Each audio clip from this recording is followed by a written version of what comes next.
Hi Tom, how's it going? Can you hear me okay?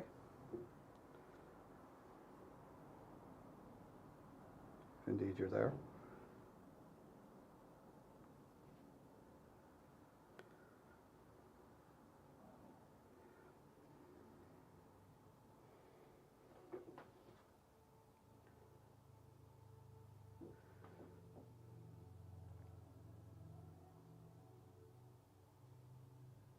Who have we got watching in the background there? Just doing an impromptu live from Wagon 84 here at Donegal Railway Heritage Centre. I've got a few hours this evening, do some work on here, so I thought I'd go live while I'm doing it, see who's about, have a chat. I'm just trying to log on here now to make sure I can be heard.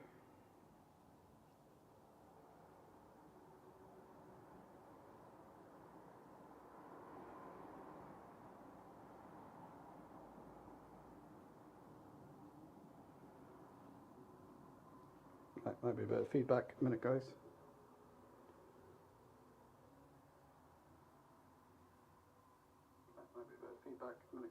Yeah, there we go. Sound's working. So Tom, how are you keeping?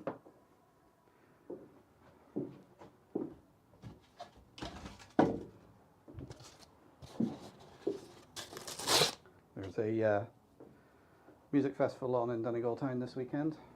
You might be, I don't know if the mic's picking up the music in the background, but my kids have gone into it, so I thought, right, while they're in there, I can spend a couple of hours here doing bits and pieces in relative peace.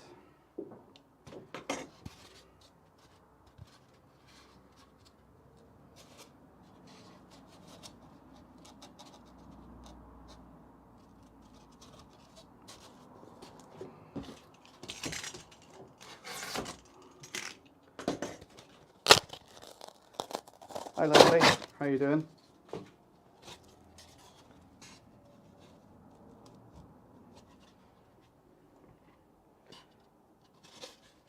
I'm just using a hot glue gun here.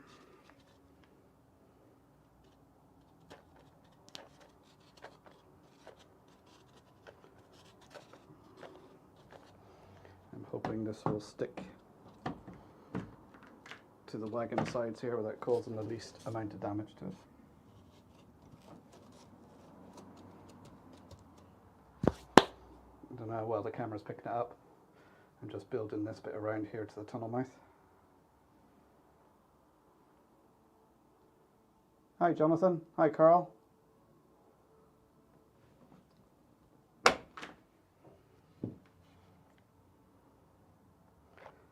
So what I've done here is this is one of the Hornby tunnel mouths I had lying around the house. So I've just glued a couple of pieces of wood to the back of it to hold it upright. And I'm just going to plonk it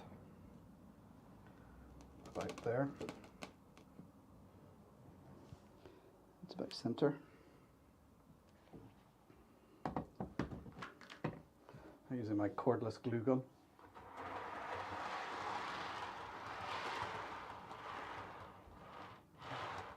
It's actually just a little bit.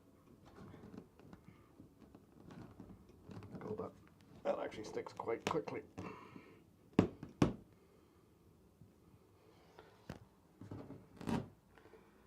that off.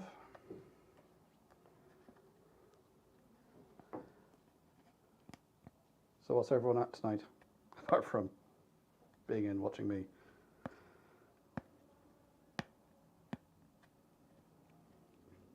Is the sound coming through alright guys? Because I'm using my old mic. Because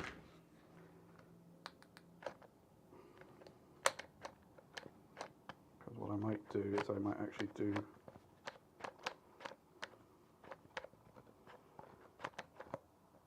some recording using my other mics while I'm doing the live stream.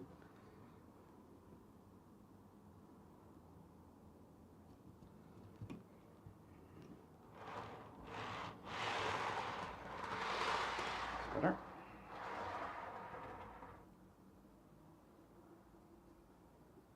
Thanks, Carl.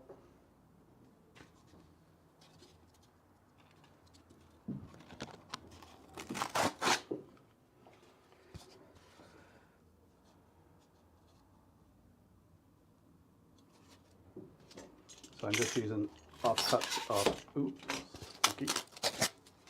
the Celotex stuff just to give a bit of a frame.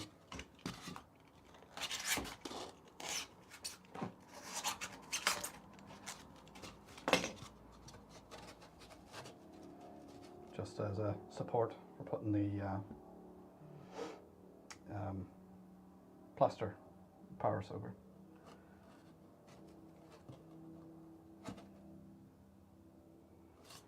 I'll do there, I think.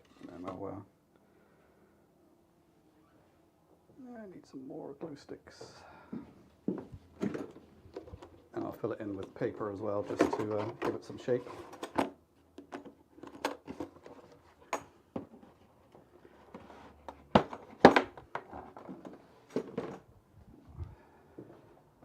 Only the one camera angle tonight because my I didn't bring my separate router with me, so it's the signal isn't strong enough here. I've had to run a network cable for the laptop to run. Hi Grant, how you doing?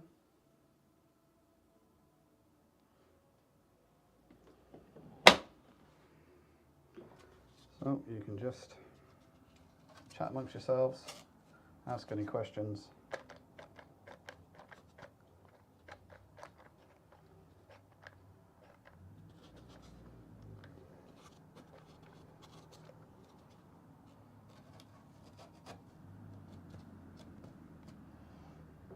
I'm not going to put a tunnel lining in this.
See, this Celotex is handy for doing stuff like this.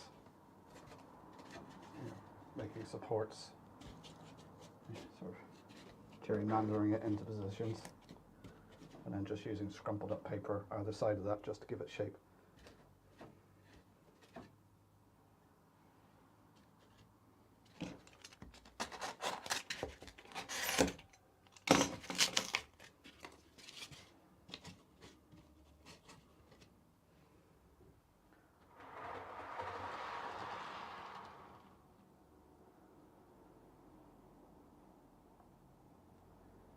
What make is my hot glue gun? It is a Lidl special. And do I like it? This is the first time I've used it. It's a hot glue gun. It seems to work. The great thing about it is it's cordless. So you can lift it. It's on a little docking station here. And I can just lift it on and off. It's a bit difficult to connect back in. It's not easy because it's like what they call a hi-fi lead connection. But it does the job so far.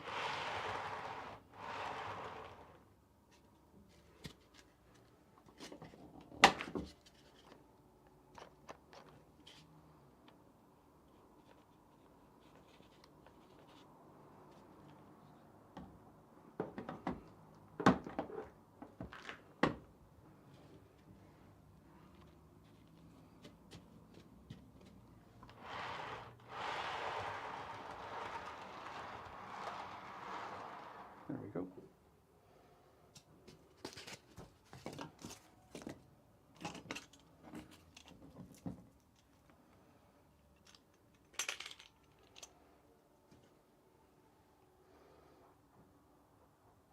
Right, where is the vacuum?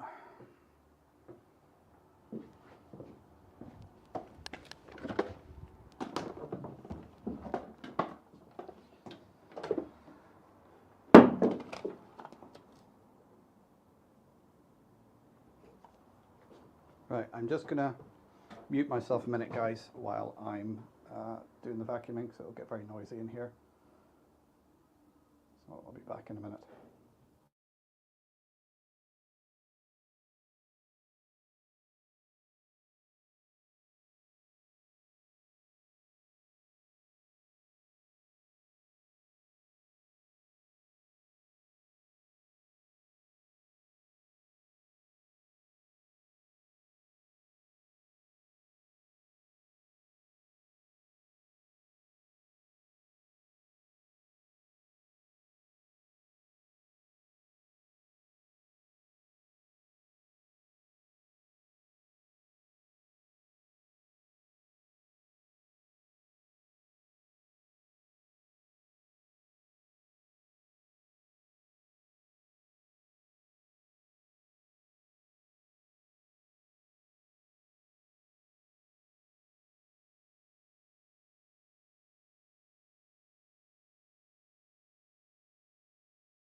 Right, I'm back after that little bit of vacuuming. Hi, Hot Dog Pilot 63, how you doing? Oh, I just spilled that all over the place.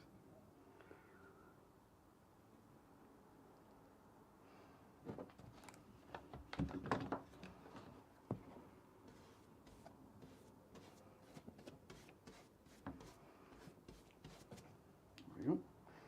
Save that for later.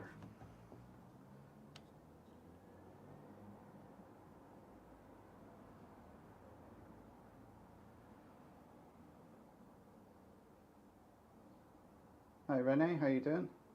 I think I've seen that name before.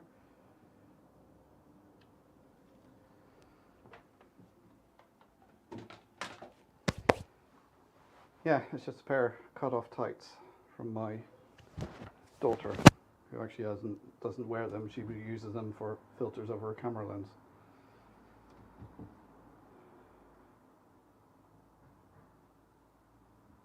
Oh, do you know what? I need to vacuum that. Right, sorry guys, I'll just mute you again. I just missed a little bit.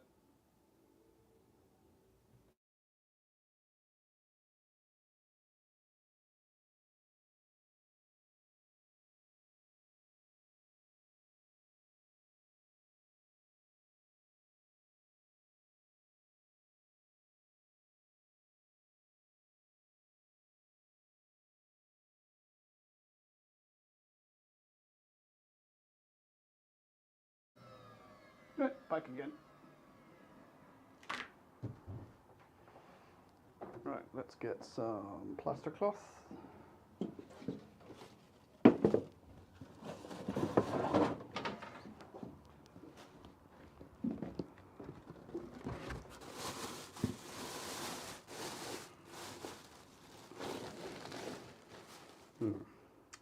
I bet I've got no scissors.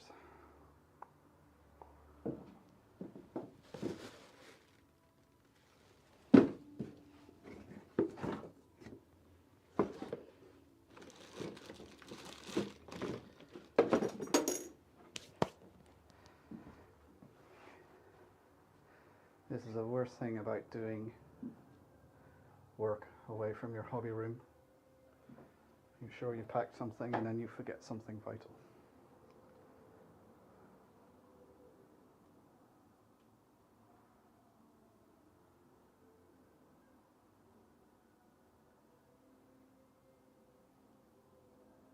Hi Mark Himmeldown, how you doing? Nigel, how's it going? Yeah, it's a quiet Dyson because it was on mute.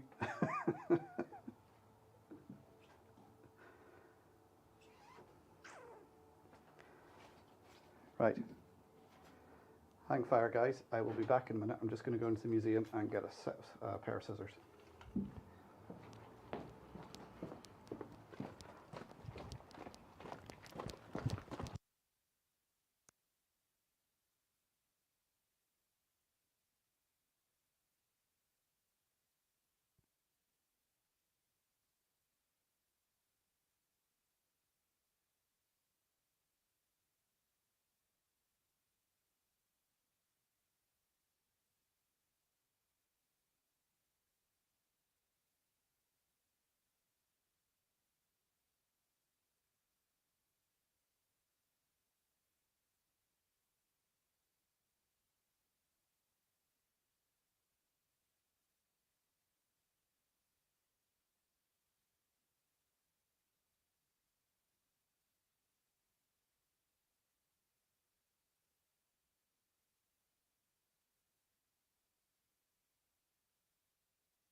Oh, all the lights start going off.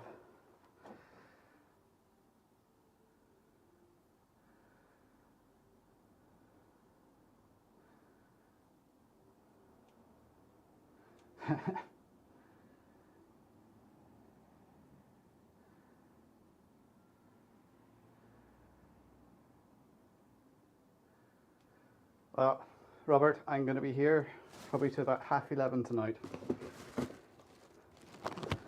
Because my kids are up there dancing and partying, so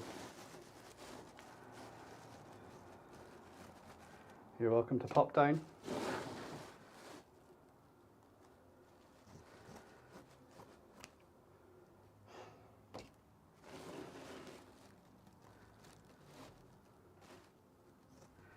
I did ask if anybody heard me while I was inside the museum. I'd take that as a no then. I was wondering what the range was like on these mics. It's supposed to be 80 meters, but that's 80 meters in the open.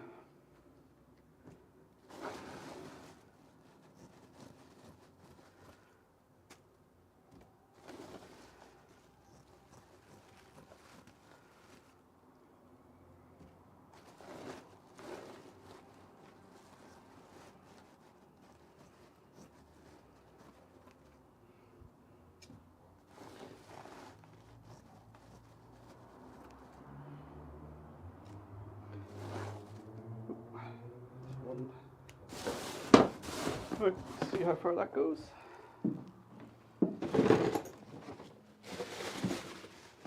Got my tray for the water, which there's a tap just outside I can use.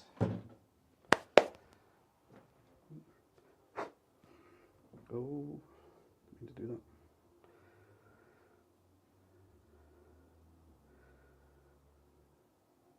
Heard gravel crunching, that was it.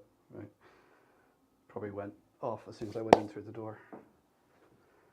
Right, let's get some newspaper.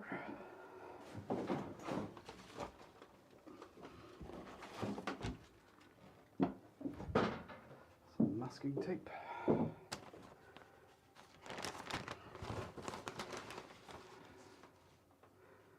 March 22nd, 2022. Anybody here put newspaper under the carpet? If anybody has carpet. And when you change your carpet years later, you spend half an hour reading the newspapers that were under there from like 20 years before.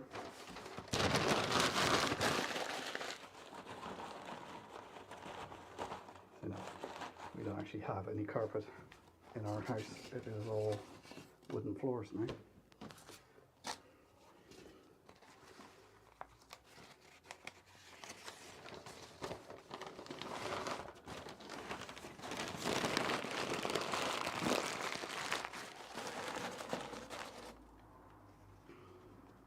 It was actually quite a nice day here in Donegal today.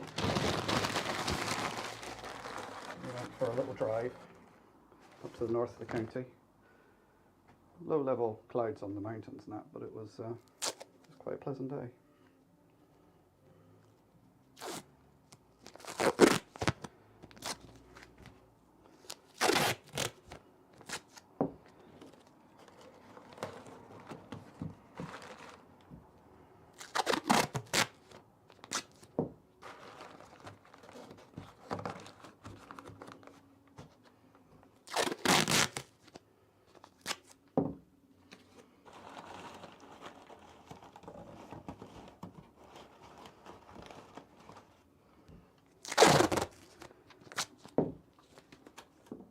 This masking tape is just to hold it roughly in place, and then once the mod rock goes on it, or the plaster Paris bandage dries, it'll hold everything in place.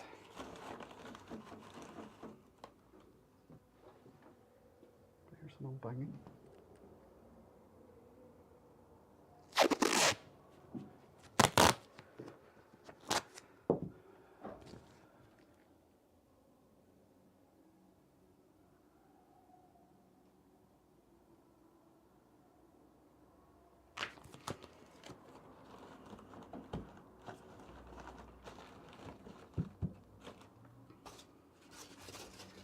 Let's move all this stuff out of the way. Now we can do the messy stuff. Let's move that, because that's the sort of thing you knock over.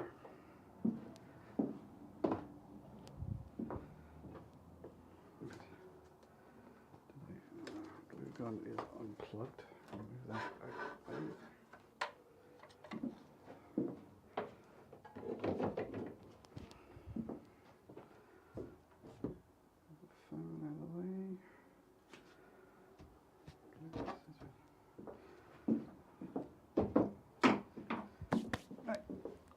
In a minute, just get some water.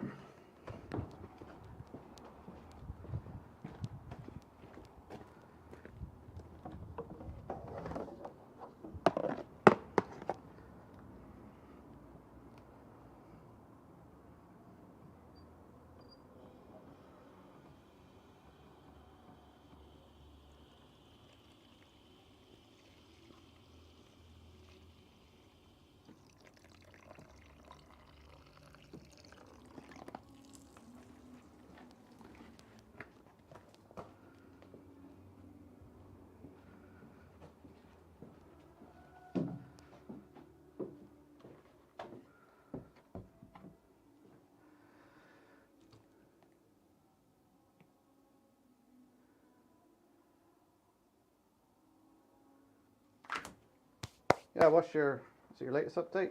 I watched it last night, Mark. You're making good progress on it. Have you decided on the plywood sheet to put the track onto to go across the viaduct? I'm watching to see how you do it before I do mine. Right, which side's the rough side? That's the rough side.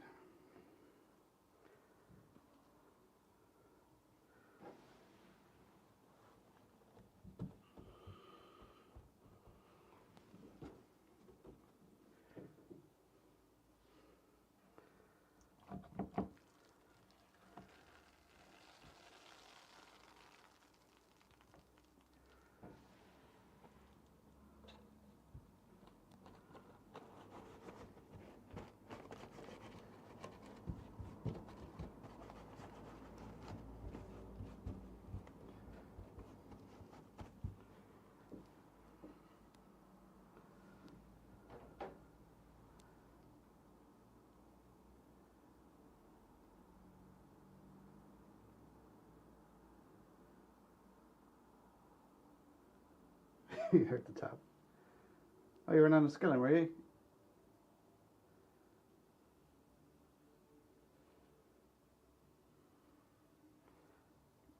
He's got a good supply of the Metcalf kits in there.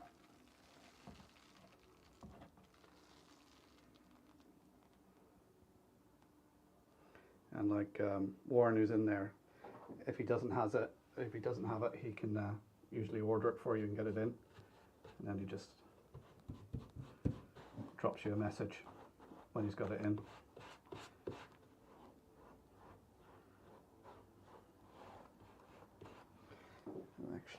I got any.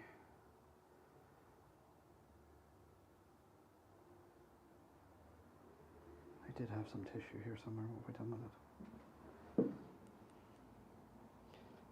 Must have left it in the car.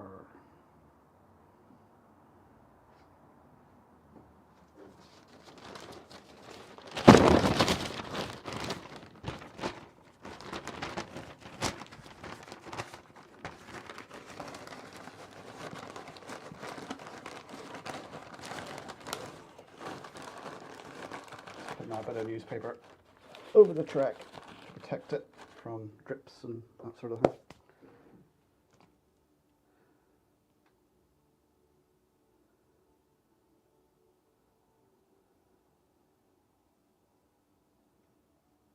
All right, does that make like chain link fencing? Is that what you use it for? Because I've done a similar sort of thing, but I used the mesh sheet you get for car repairs. I think I picked up like 5 sheets.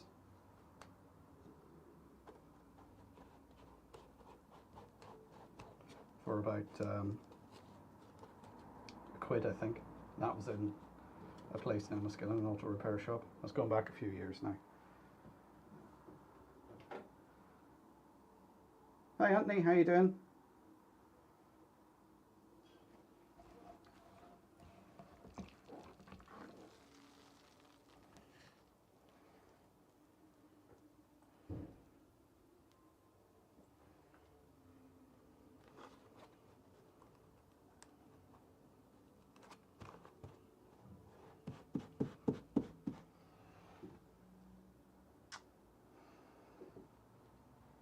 Now where did I put those scissors?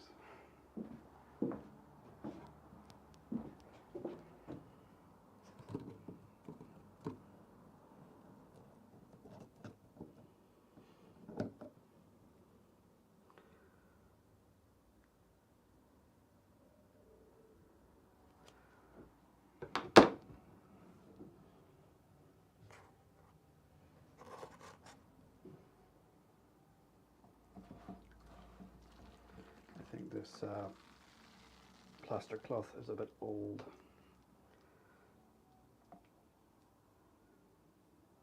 It's not filling in as well as it used to.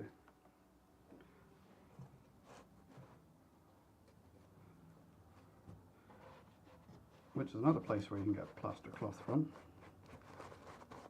is chemists. My local chemist here was getting rid of some because it, obviously because it's used for medical reasons, it has an expiry date on it, even though it's perfectly fine. So I picked up, he gave me a couple of rolls for note.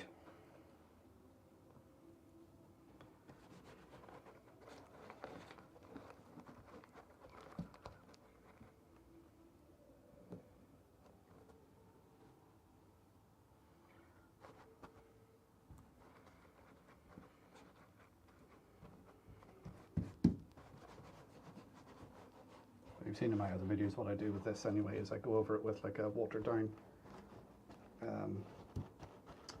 plaster mix, which helps fill in all the holes. Right, let's cut some of this up.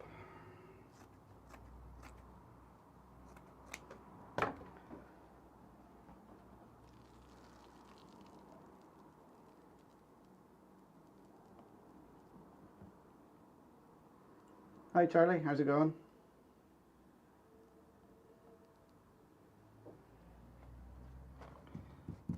If you ask something in the chat and I miss it, just put it in again. Just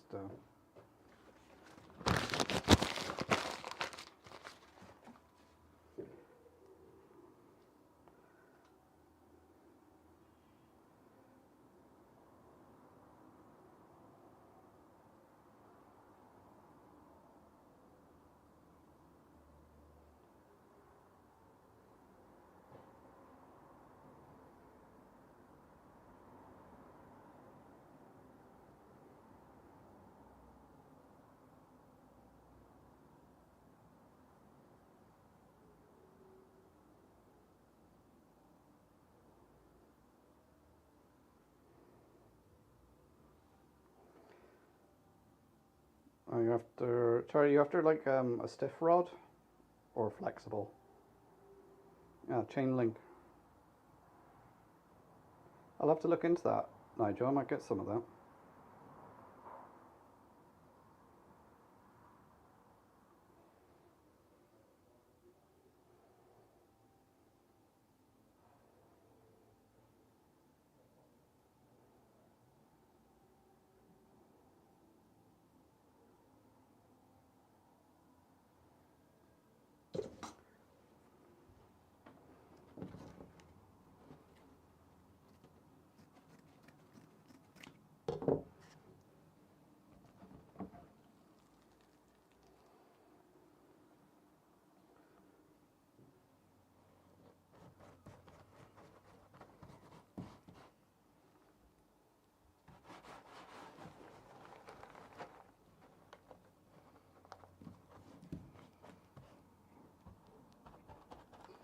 It's starting to go off already.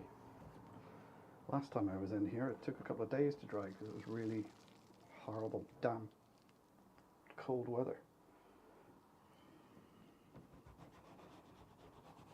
So I might be able to get this done because I'm going to be here till about 11:30 tonight. So.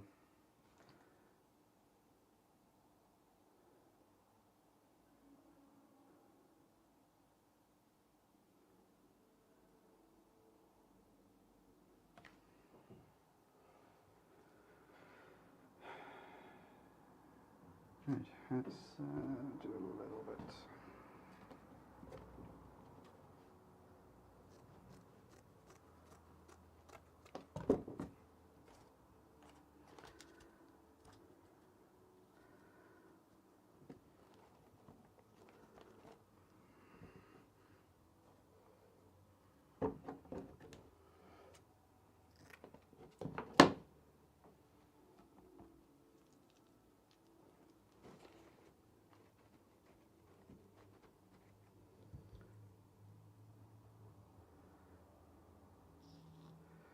There's a long hair. I'll put it there.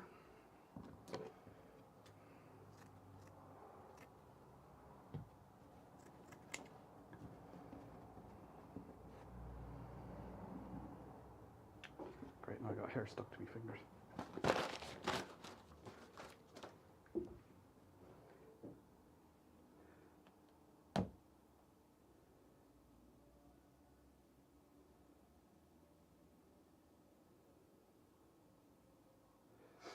What glue are you using? Is that one of the Metcalf kits?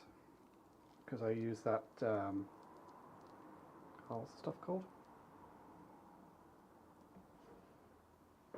And it dries in seconds, so you have to do a dry fit first, then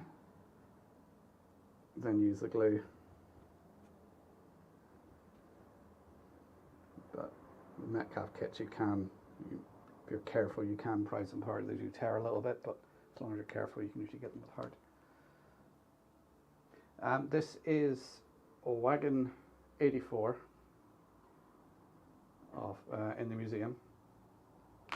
In here we have the petticoat layout. Let me just give you a little view. So that section there, which is the petticoat layout. Now all the buildings and everything are stripped off it while I'm building. And this is one side. So up there we're going to put a cabinet, display models in. This is going to be all scenic. And it's the same on the other side. You can see over there, that's to be scenic yet. So the whole idea is that we can get trains on a complete loop running around on this line. And on this line, there'll be a little shuttle. So a train will go backwards and forwards. And there's another little line over there that goes into a cattle dock. Again, there'll be a little shuttle of something going backwards and forwards on there. Let's put you back up there again.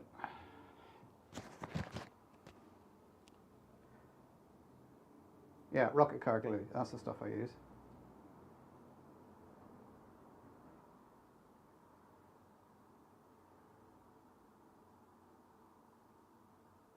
Yeah, Chandwell, the stuff he does is pretty fantastic.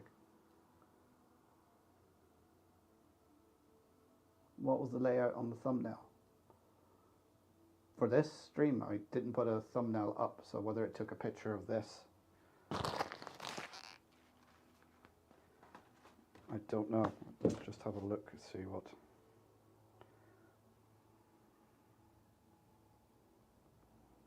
Oh, I see it's taken the picture from the museum. That's the Donegal Town station inside the museum.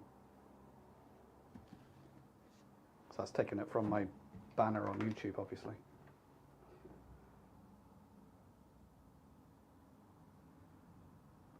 Right. I think that's done.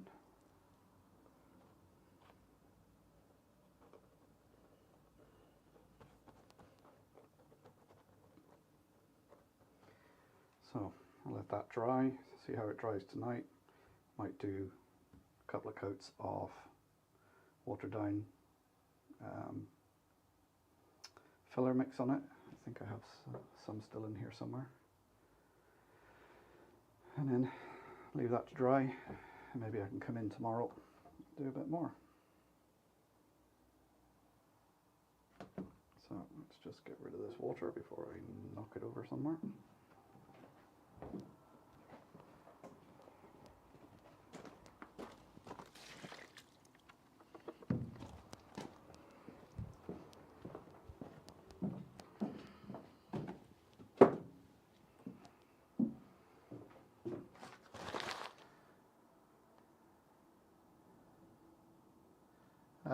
So in Donegal town here we have Donegal Castle. We have there's a famine graveyard, and there's the old abbey. It's an old Franciscan abbey. It's in ruins. You can have a look at that. There's a nice walk along the bank, what they call the bank walk. Goes along the shoreline. And there's plenty of places to eat and drink in Donegal town.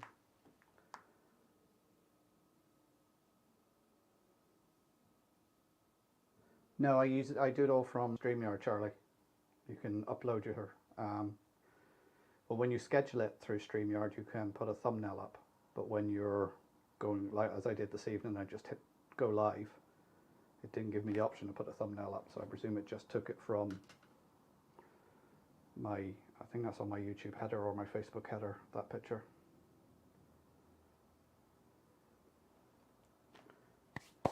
Right, 2 minutes guys, I'm just going out to the car to get a few bits and then I'll be back.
As you can see from it going dark, I put the lights on a sensor in here.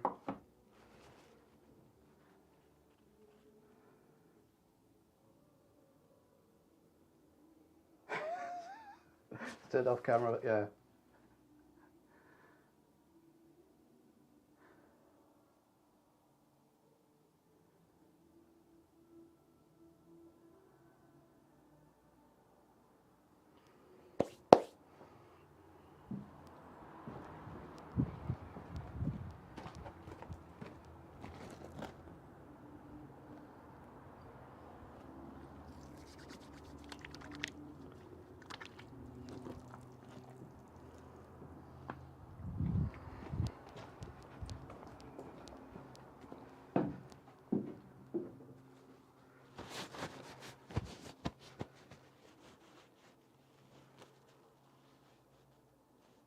Picks up great stereo of me walking.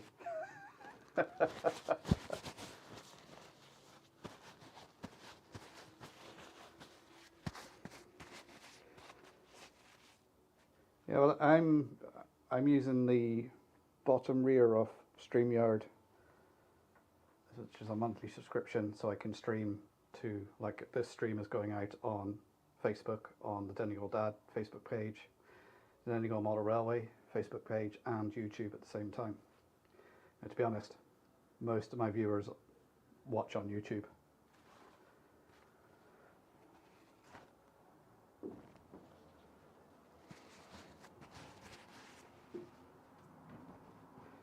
Right, let's just move this out of the way. Have a little bit of a tidy up.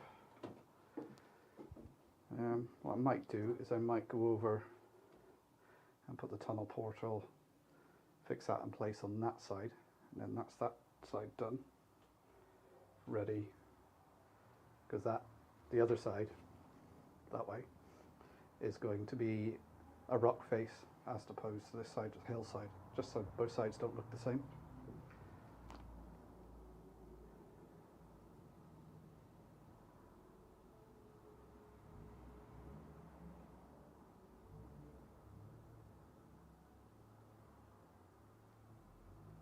There's different levels of subscription to StreamYard, and there are other streaming apps available as well. So obviously with this paid version, I don't have the duck up in the corner. I can put my own icons on. I can do a lot more with it than I'm actually doing. And I think because it's the paid version as well, you probably get better use of their servers, because you're not doing as much processing on your laptop. It's going up to StreamYard, they're processing it and putting it out.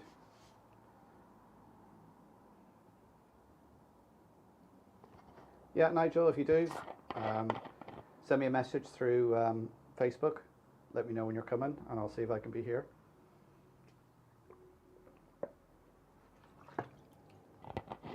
Excuse me. Have a quick drink. Right. Now I was going to put some of these houses here. Make a little farm scene there. That's a bit big, I think. But I think that one's a bit small. Well, I might have to get something else.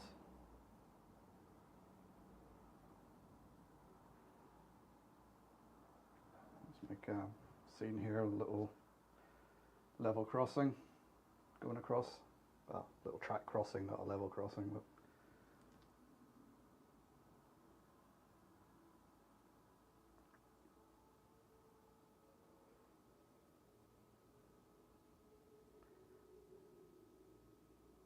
yeah, there's been a lot of changes to YouTube recently. There's a YouTuber I watch, Nick Menem.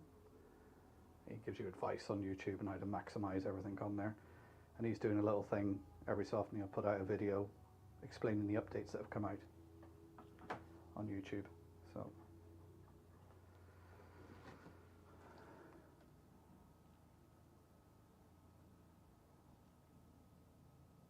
that's fine.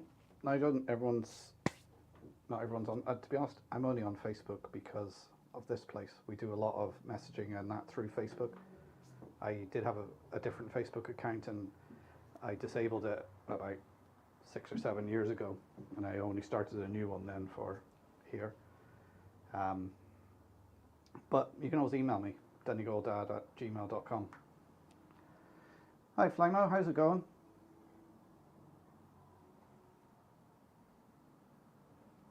Just doing an impromptu live here tonight as my kids are out partying in town, so it gives me a few hours to come in here and do some work. So I'm just off the other side now, clearing stuff away from this side so I can do the tunnel entrance over here.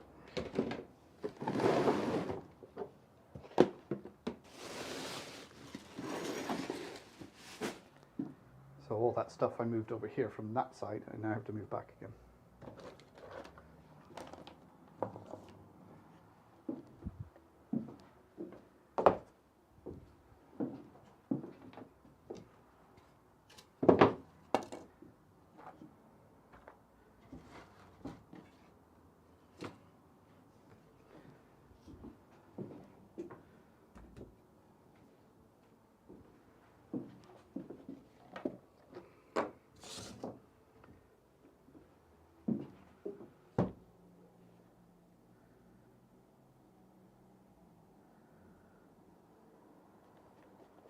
I do have a Twitter, and I do have an Instagram.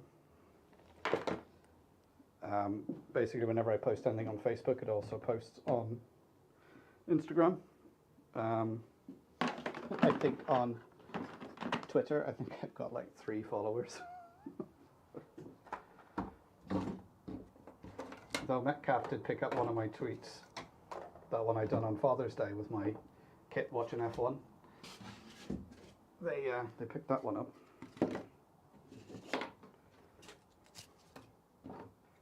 Right, once I get this cleared over here, I'll move the camera over to this side so you can see what's going on here.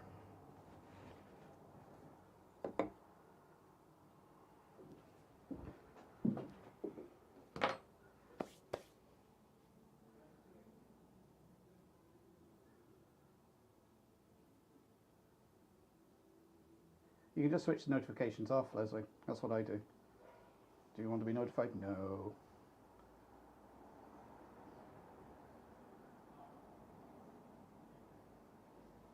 Yeah, I'm on Discord as well. I joined up for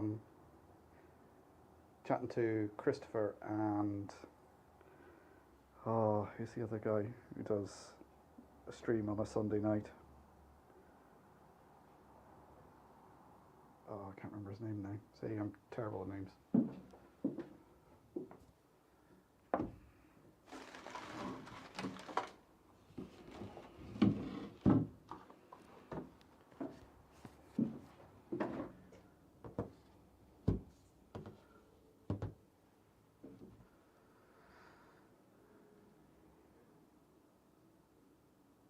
Oakhill, Gary Oakhill, that's it, yeah.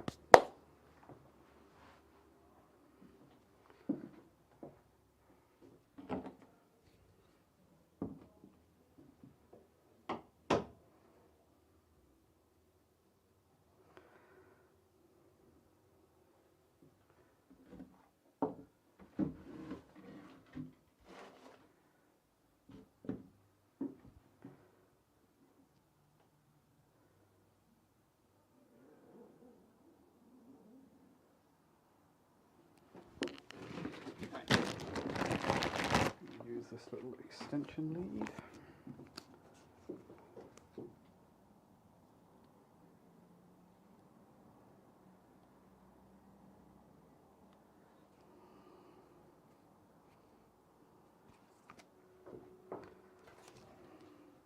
What did everybody think of that video I put up yesterday, if you've seen it?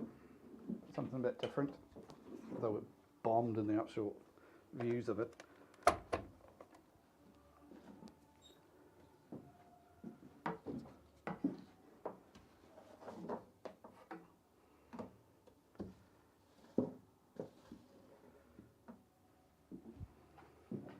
I actually filmed that while my daughter was under the knife getting her tonsils out, because I wasn't allowed in the hospital, because only one was allowed in at the time, and it was her mum that was in there. So I was sat outside in the car and I was thinking, what can I do to take my mind off this? And that's when I thought, there's a railway line here, I can go in there. Amuse myself that way for a little while.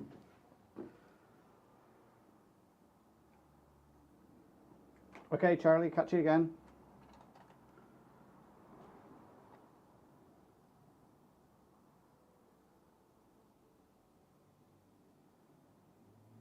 Yeah, I know what you mean, Anthony. I always try I'm on YouTube, which is going out to Facebook and YouTube, but most of the people are just watching on YouTube. And if they're on Facebook, message me. I sort of send them over to YouTube to join in the chat.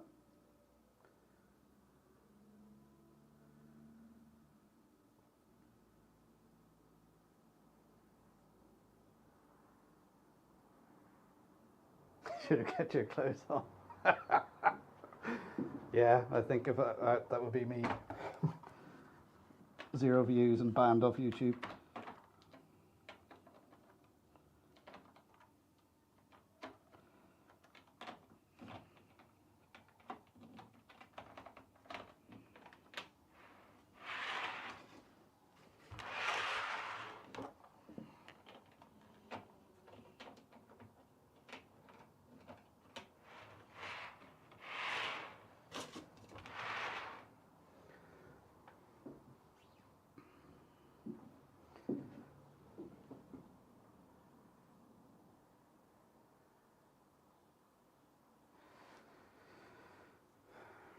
Right.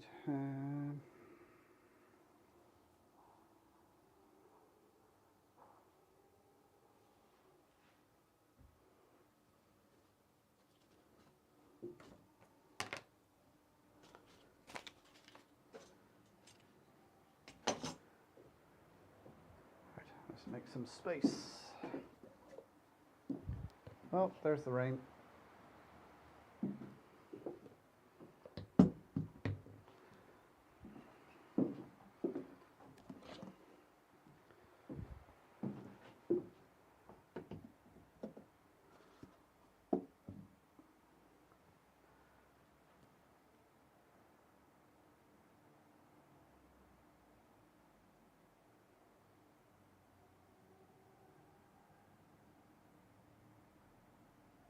Yeah, one was at level crossing near Ballykelly, which is where my daughter was having her operation.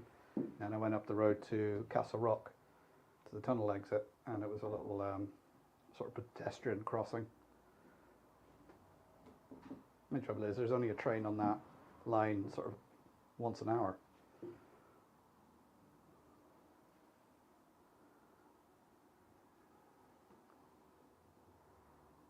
Right. Blue gun is warming up. I'm missing a piece of wood. Right. Let's move the laptop over.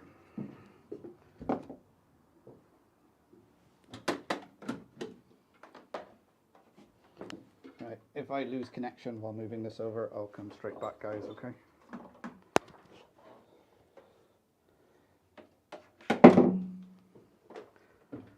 Ooh.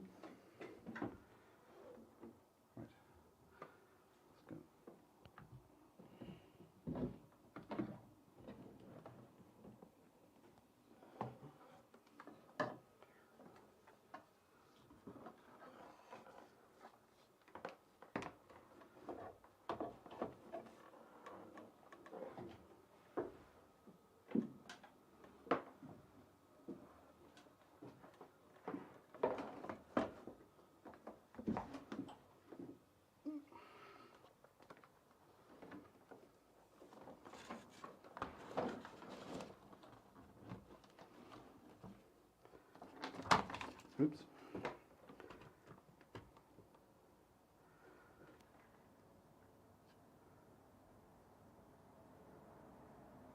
Right, there we go.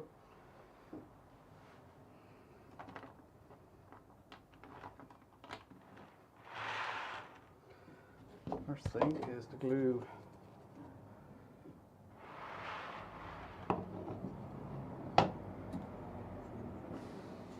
these bits of wood onto the tunnel mouth.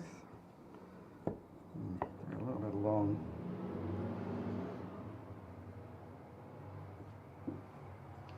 I don't have a saw to cut them down, so I'll just fudge it.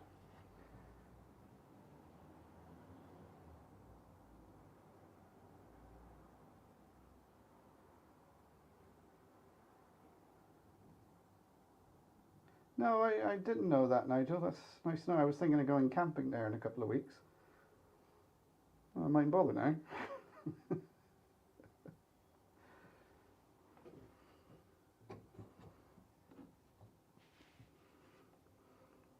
Yeah, does that shadow remind you of Alfred Hitchcock?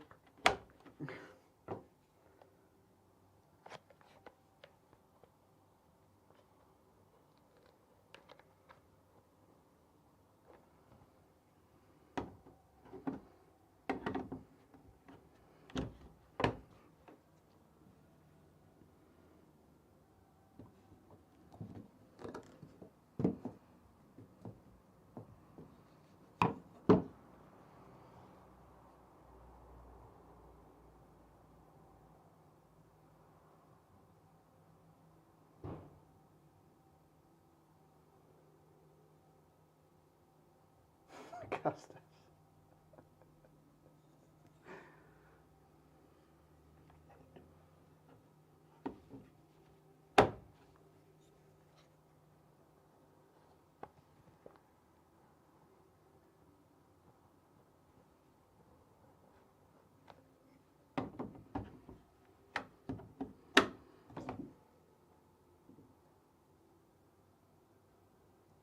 There we go. The only thing about this glue gun, it's not that easy just to put it back on the stand. I'm sure I'll get the knack.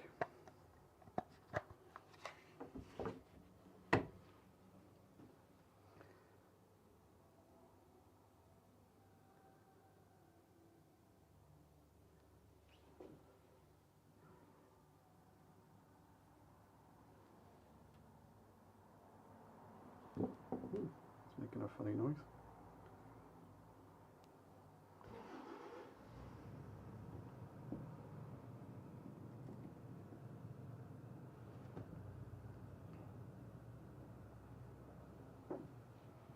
I don't want it to be sort of autonomous, identical to the other side. I'll put it back a little bit further. Giving you a bit more scenic space over here to do bits and pieces.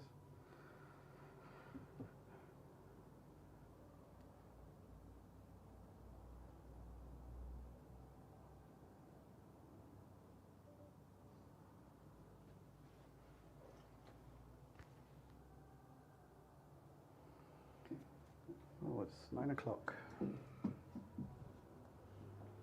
Or just before 9.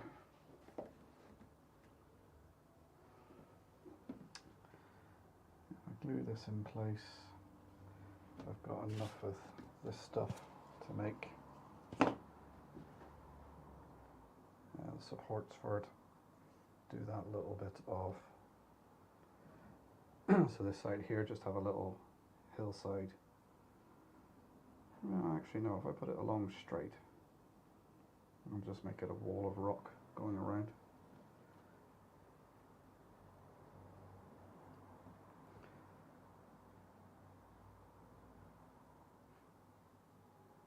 Okay, Tom, catch you again.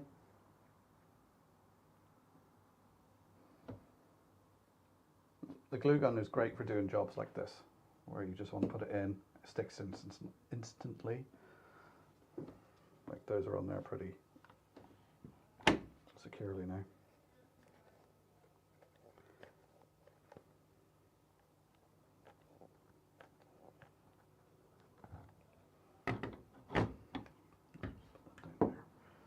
Right, let's put that where it can be central. Oh, that's a bit close.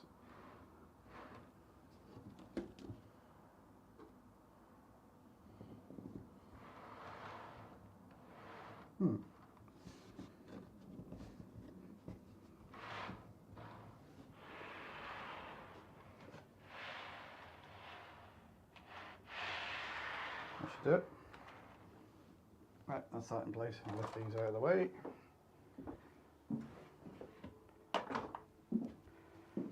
Have another drink.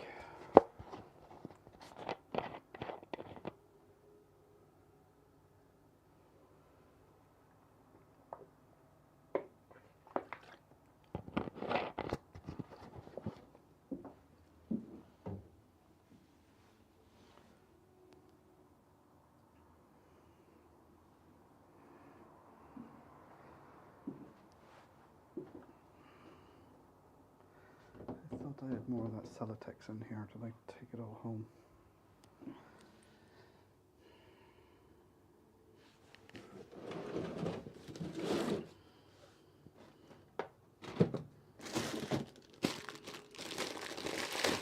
You know what?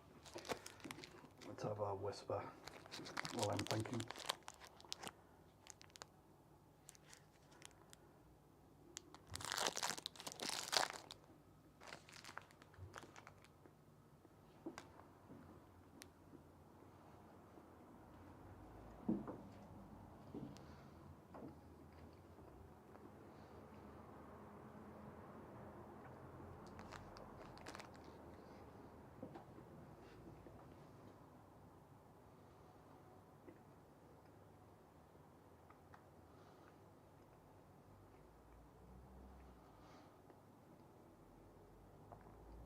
Now there won't be Mark IVs going around here.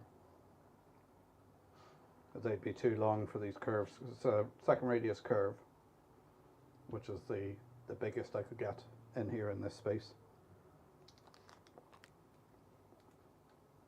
Well, they're slightly bigger than second radius because I used the track setters. Excuse me for talking while my mouth's full.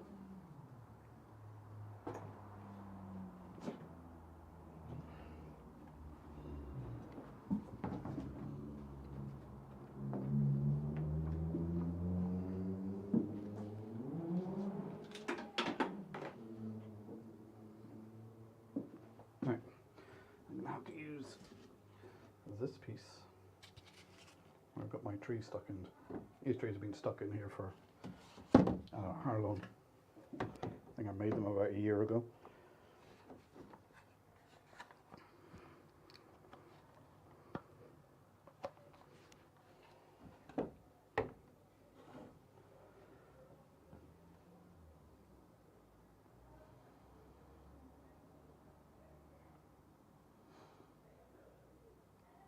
Yeah, I did have one of the cheap hot glue guns. I picked it up in a pound shop or somewhere like that. It was a couple of quid. And it worked fine for a few years, but it did eventually break.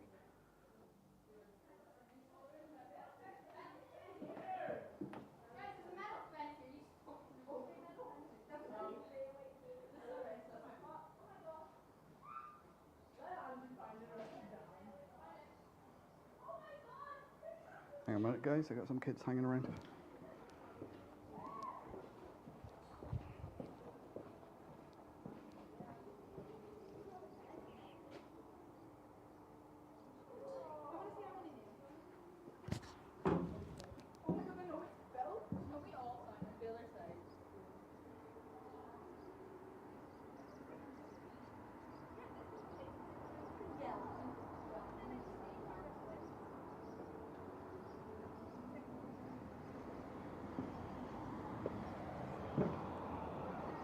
What is that?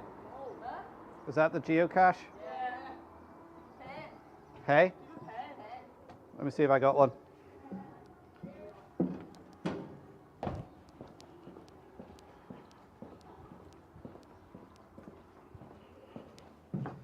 Sorry guys, they're just out there. We have a geocache point at our gate. So they are just putting their names on it.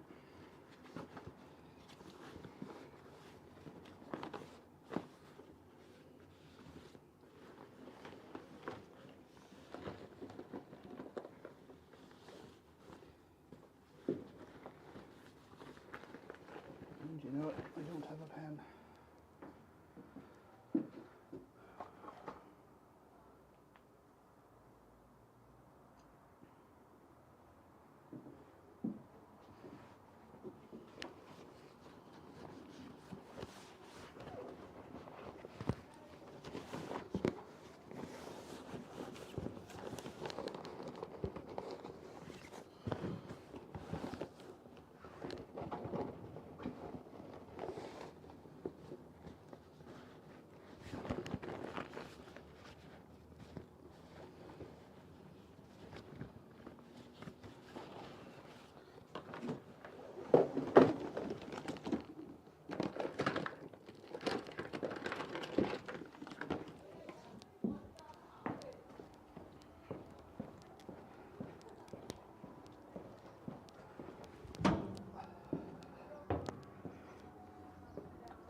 I'm not sure if that one works.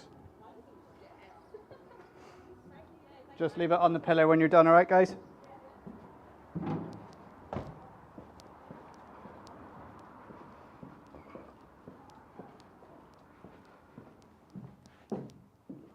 Right, I'm back. What did I miss?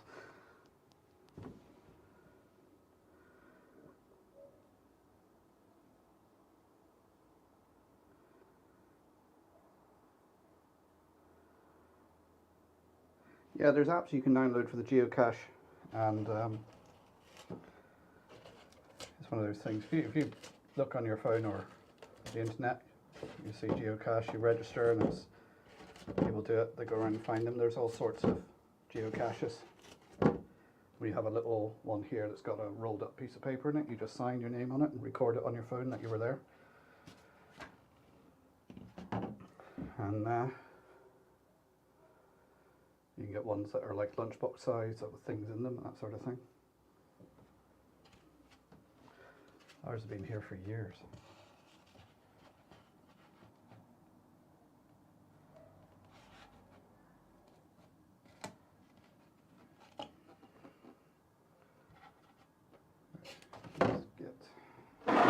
Oops.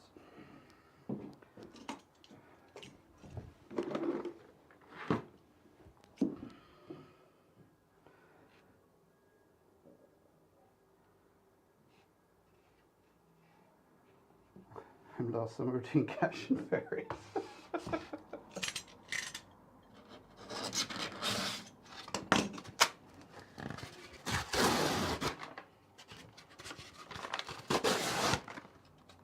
What I find, this stuff here that you pull off the Celotex, sort of a slight foil, you scrumple that up for forming your hills now. It's great stuff.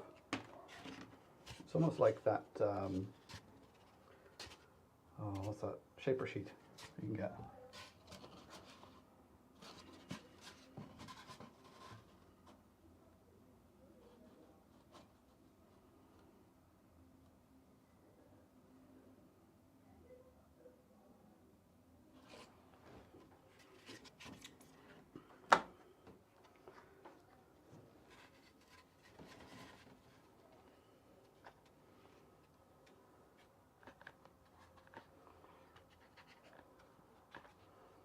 Yeah, actually they're just doing something harmless, so.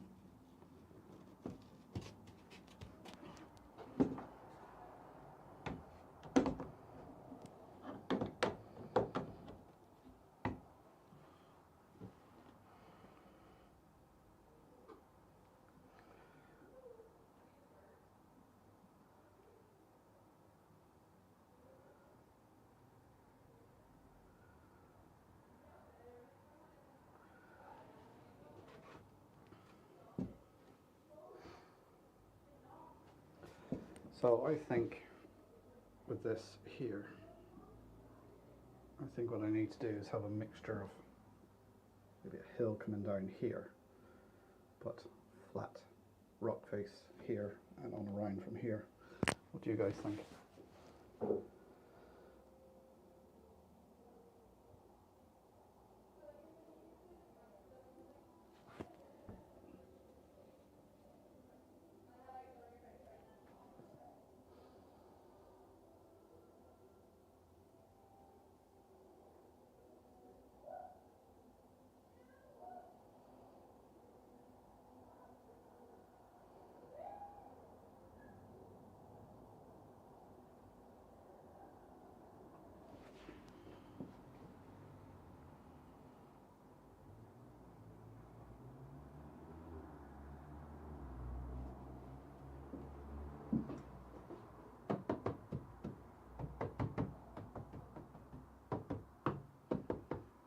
Plaster's almost gone off.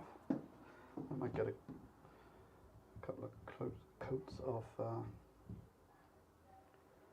dilute plaster on it.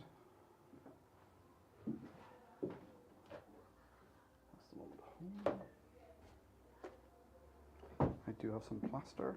Do I have a tub to mix it up in though?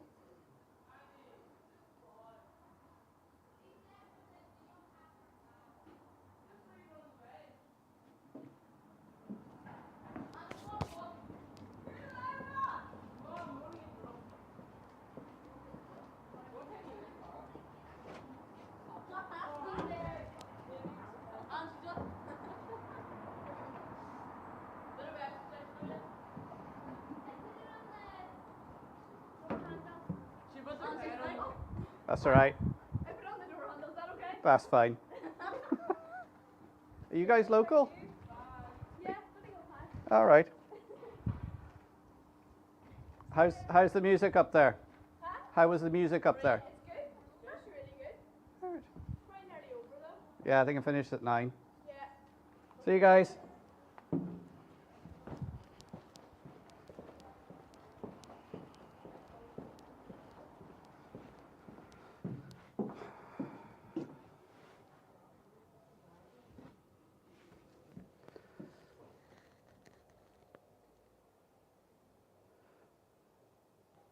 Yeah, so maybe a bit of a hillside here going into rocks.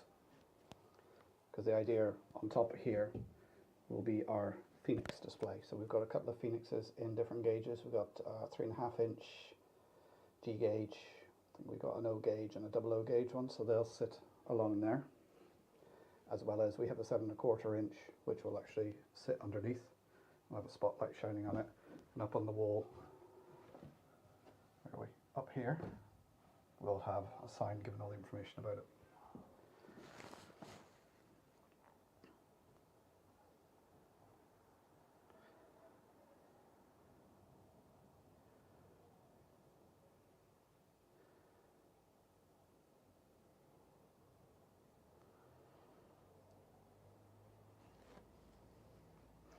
So I'm just wondering how to proceed from this point.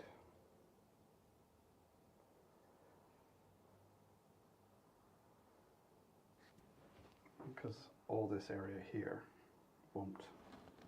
So the back scene will probably come to about here and continue on around from there. Oops, sorry guys.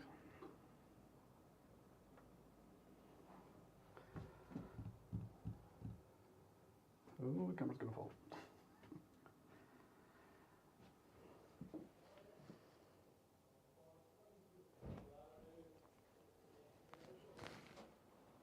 So that's stuck fast now. That's stuck in.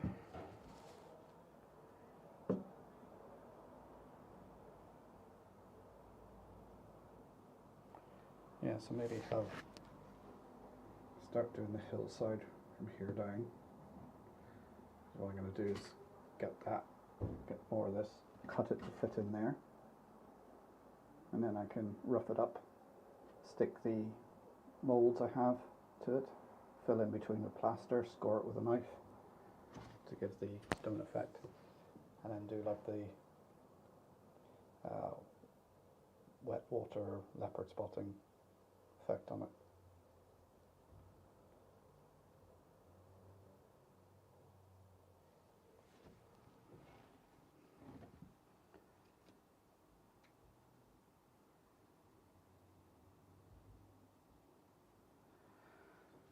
Right, yeah, so I will move some of this stuff out of the way.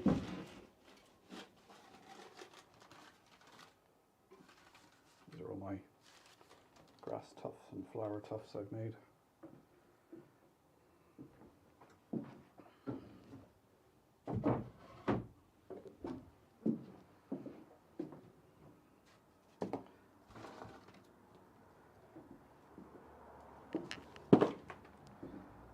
This can go away. Move this out. Oh, find a pen.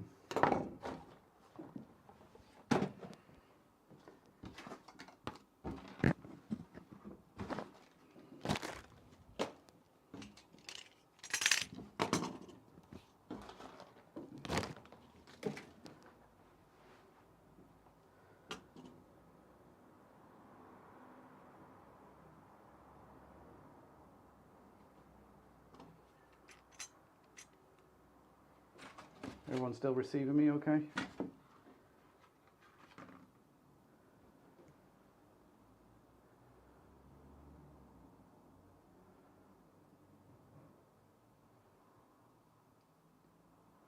Well, the whole idea is the top part here will be a display of museum artifacts, so from there down and forward will be part of the scenic area.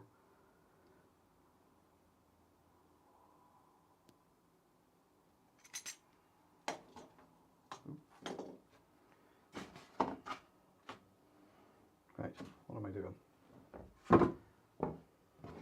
So we'll do a little hillside coming down here, and then I can do the rest with this stuff to make the rock face. Or should I have a little rock face here, hill here to break up, and then another rock?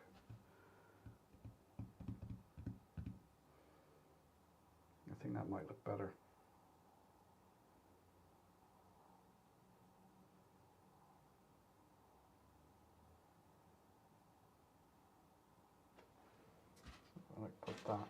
cut that to go there to make a rock face.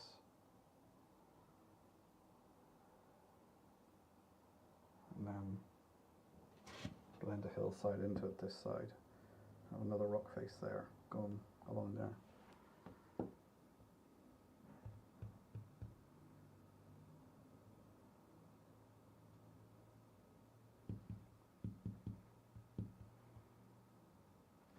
I'm going to have a think about it. I'm not going to rush into it now. I'm going to bring in more of this Celotex so I can mess around with it and look at it and just see how it blends in before I start doing one bit to come back and do another bit and then have to rip the whole lot out again. Hi Thomas Johnson, how you doing? All the way in Spain.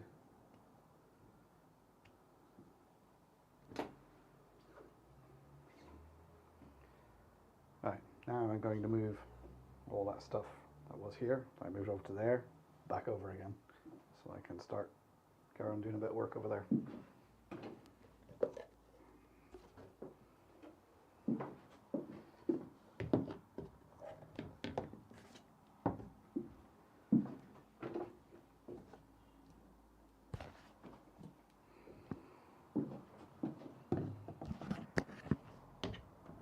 So this wagon is a 7-ton wagon from the Donegal Railway 3-foot narrow gauge. It was built in about the 1890s.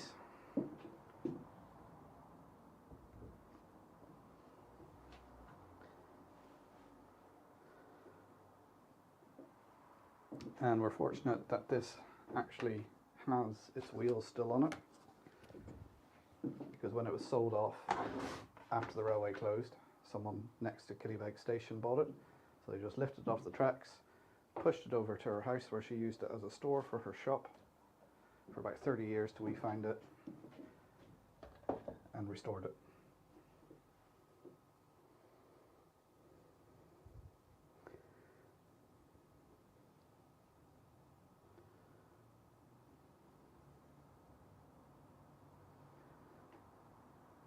On the holidays and you're watching me, are you not out enjoying the sunshine, if it's still out in Spain, and living it up?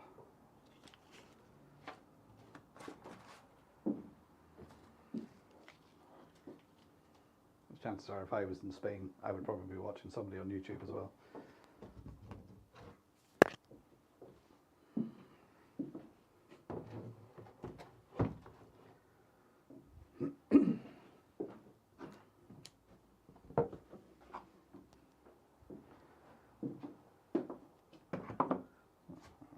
That's the plaster, the brush. I'm stuck in Spain because the flight's cancelled, yeah. I tell you what, I hope that is sorted out by November, because I will not be happy if my flight to Borley gets cancelled. Yeah, sorry sir, your flight on Friday's booked, but we can book you in for Monday. Oh great, yeah, that'd be fantastic. Some things you cannot miss.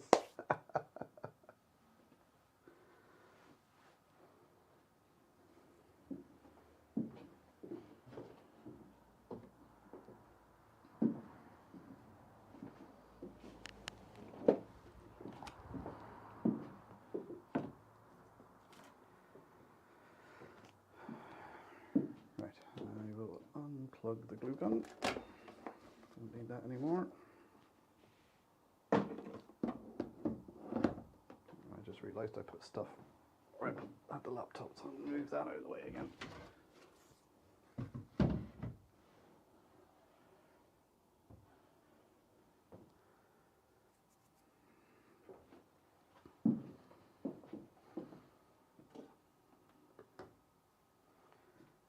Right, stand by guys, I'm going to move you again.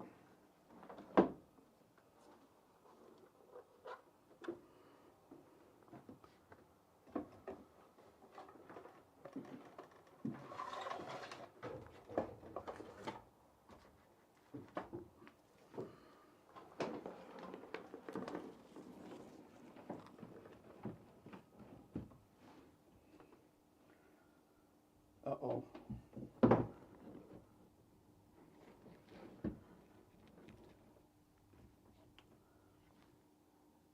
everybody still there?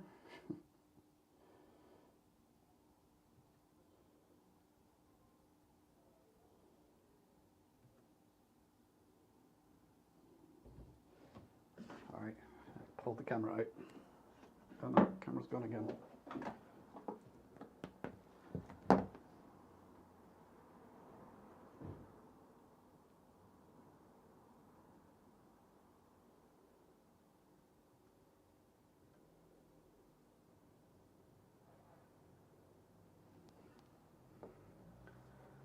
Sorry guys, everybody still there?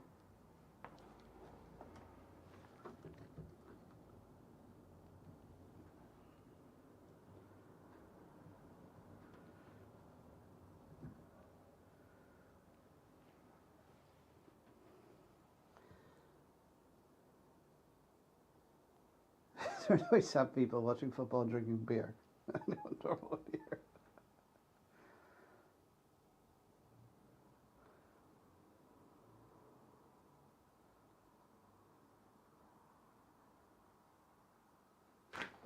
Right, sorry for that little bit of an interruption. Right, I'll just go and get some water.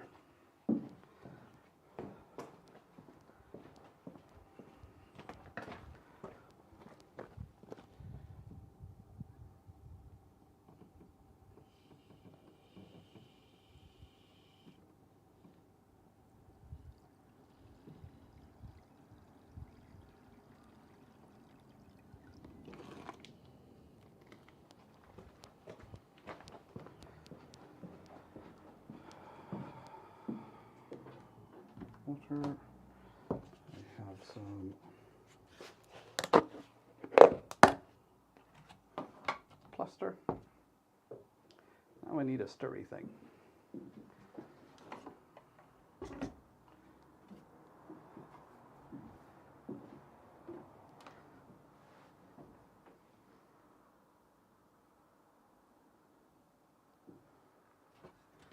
Alright, so what I'm doing here is I got some water. I got some plaster. This is the plaster I use for making our molds. It's actually Herculite. Sprinkle it in. Stir it up. You don't want it. You're not mixing up a proper mixture where it would be thick and gooey. You're making a watery mixture, sort of that consistency of cream.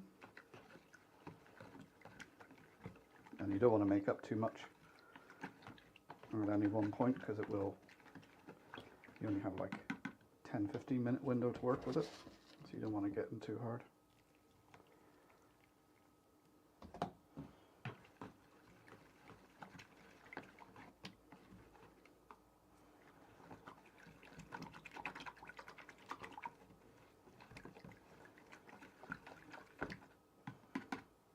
Last time I used this, for whatever reason, the powder got very, very lumpy.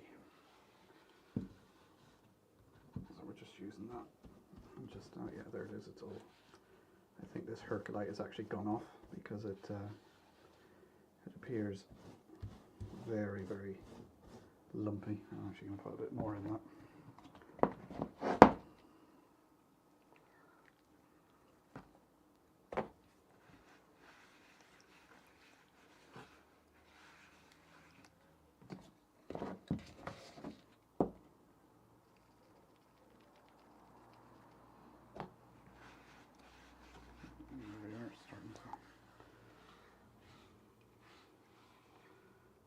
So the idea is you do this, let it dry, give it another coat as needed.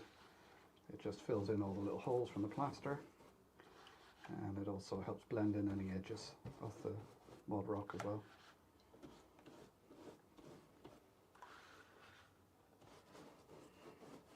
Yeah, you can use sculpt mold, but if you've made the shape with the plaster bandage, why would you go to extra expense of getting sculpt mold then put on top of it?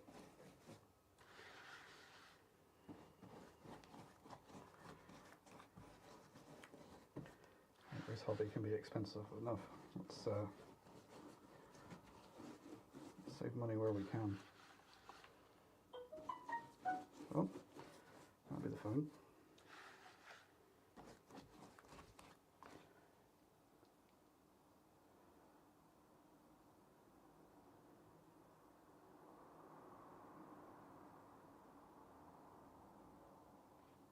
Jack Daniels.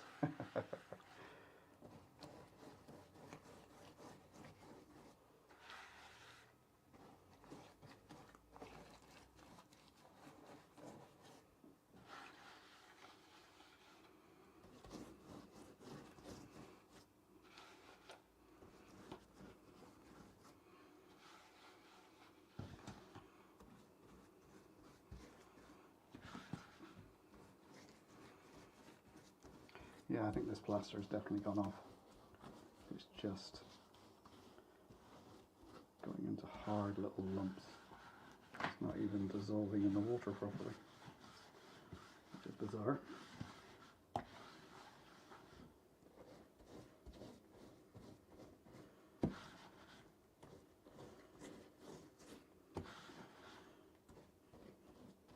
Yeah, I just realised I was actually supposed to film some of this for my video. But I should be able to actually, because this is recorded, I should be able to take it and take bits out of it.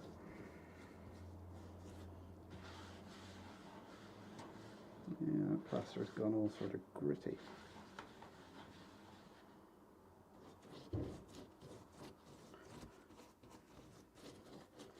think I might have to throw this bag away. Get some, I think it's crystal, somebody recommended.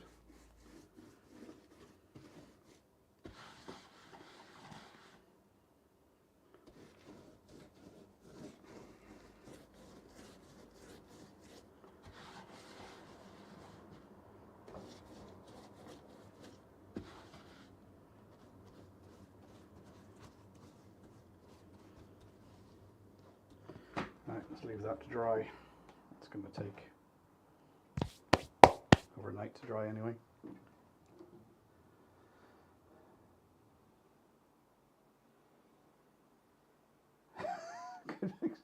Yeah, stay off the Stella. What I'm putting on here, it's a mixture of water and plaster. It's a watery mixture. Just put it over, just to fill in any holes and sort of smooth in the joins of the plaster. So you don't see the mesh of the plaster come through. I usually paint on 2 or 3 coats to get a nice cover.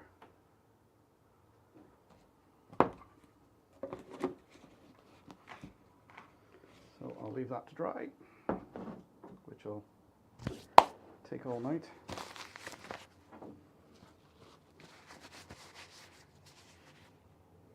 What I need in here is a bin.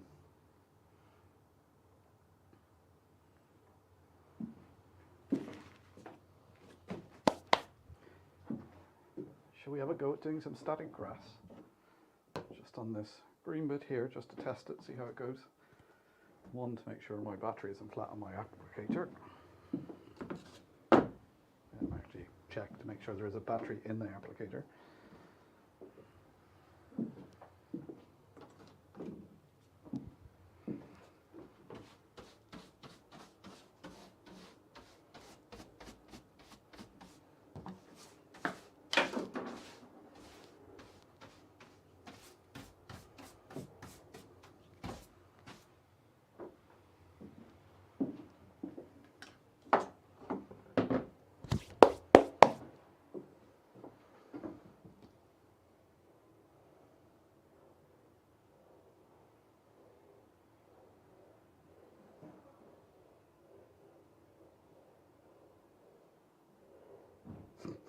Hi Ewan, how's it going?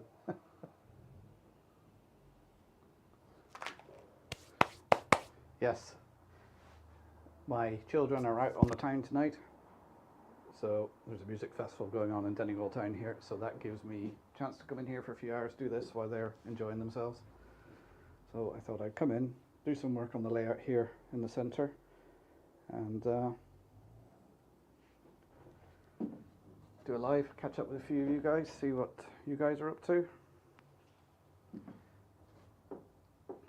Of course, anybody who walks past just thinks I'm stood in here talking to myself. Right, static grass, that's what we're going to do next. Let's just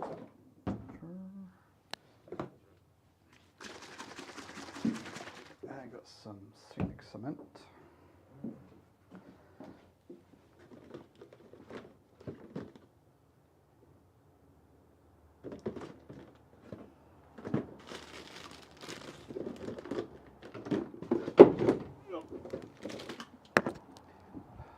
One applicator. Lights up. That's a good start. Oh, there's some grass in there. Not sure what that is.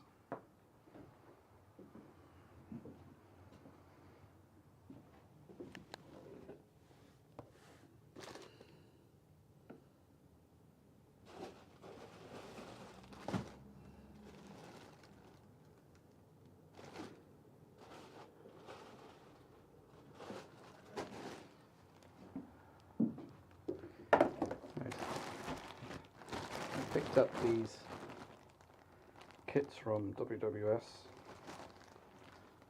when I was at Worley last year, the open day they had in around this time last year, end of July, wasn't it?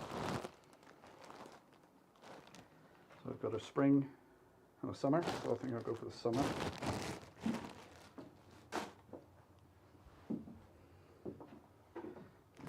So I have got Summer 2mm, Patchy 4mm, Dead 4mm, Wild Meadow 6mm, Autumn 4mm. Let's start with the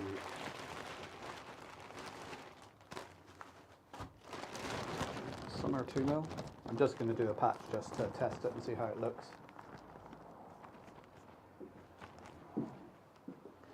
Because sometimes static grass goes perfectly and looks great, and other times it just doesn't work. I think it has a lot to do with the atmosphere and the charge that is actually in the atmosphere at the time.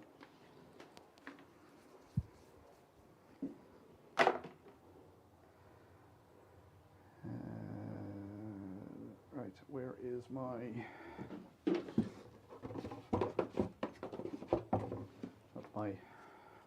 deballer?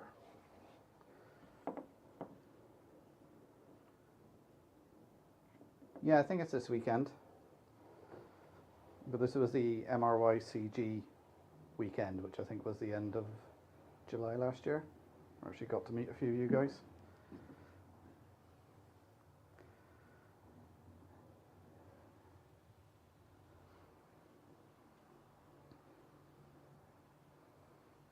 Right, I need an empty tub.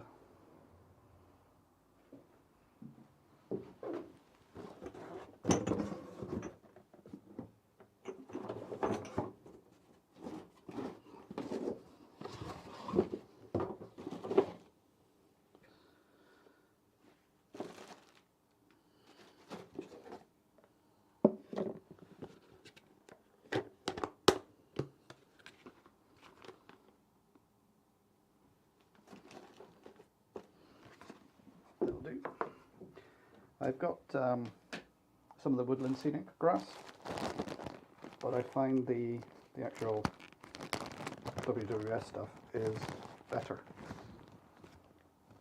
Although it does clump like this.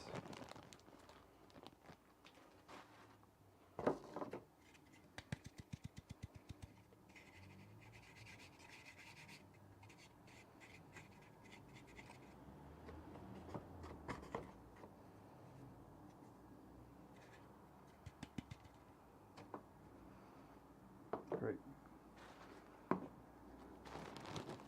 Oh, what's that? Oh, I put it down in the wet.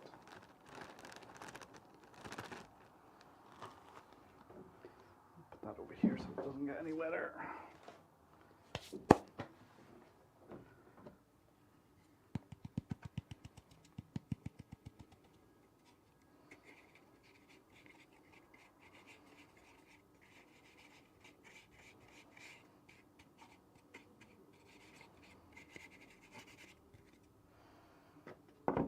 Right, I got the bigger lumps out of it, but not the smaller ones. Right, I still need to empty that.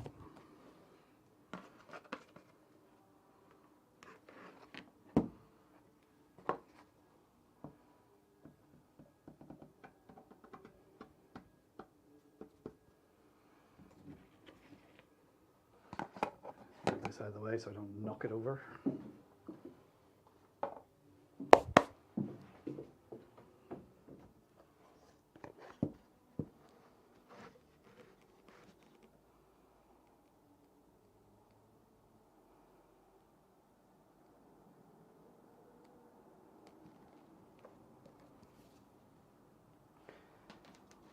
Yeah, as I say, sometimes it works, sometimes it doesn't. I'd say a lot of it is to do with the charge. Oh, right, so I'm going to start off, I'm going to use some of this scenic cement first. Let's put that on and build up a charge.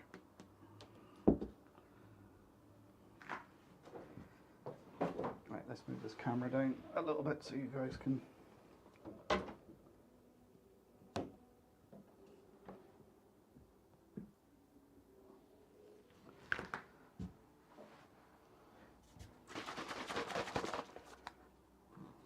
On. Yep, no, this might have dried up. Oh, we're off to a good start. Nozzle's blocked.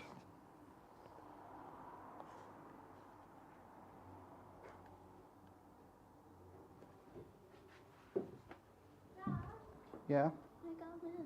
Alright, okay. Are you still alive? Yeah, I'm still alive.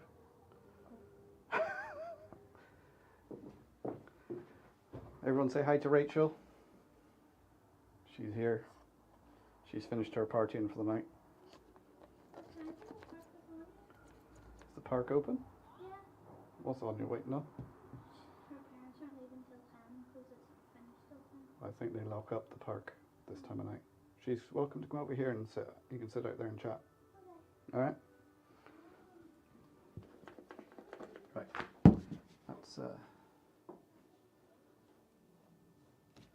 That's all dried up. Let's try something else.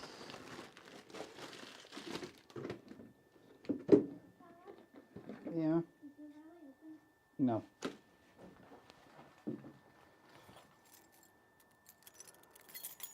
that key there? Do I have to press buttons? No. The alarm's off. You just need to go in. Make sure you take the key out the door. Don't leave the key in there, or we won't be going home tonight. We'll be sleeping in here. You know what? I forgot to bring the static grass spray as well.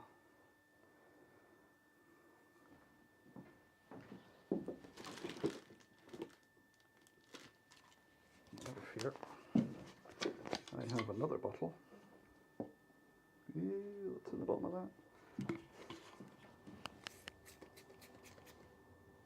That's working. So,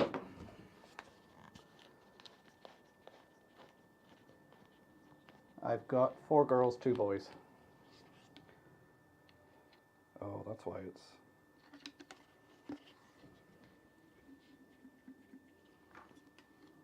a bit congealed.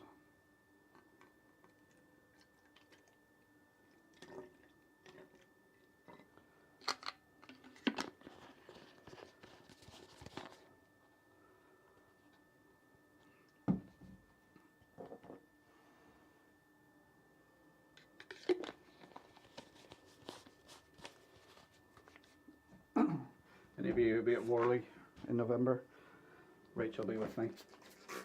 Ah, there we go. So I usually use the sort of scenic cement for the first layer, and then I use the spray to build up the layers. I find that works best. Alright, let's see what happens. This will just fall out in a clump.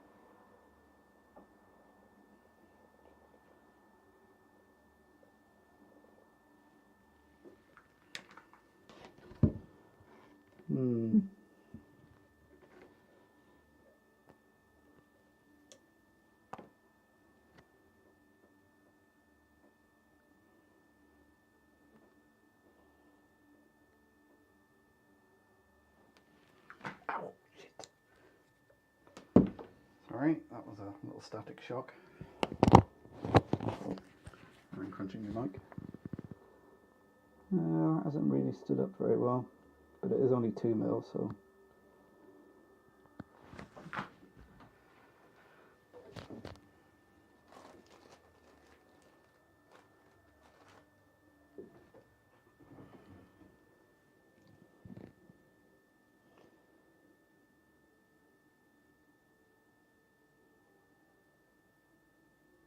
The spray gun, yeah, it is a quarter turn nozzle, so you have two settings. None of them are into railways. The eldest is into model horses, so she does a lot of modelling with that, which in turns has a certain crossover, although hers is a bigger scale than mine. Is that a technical term? It is.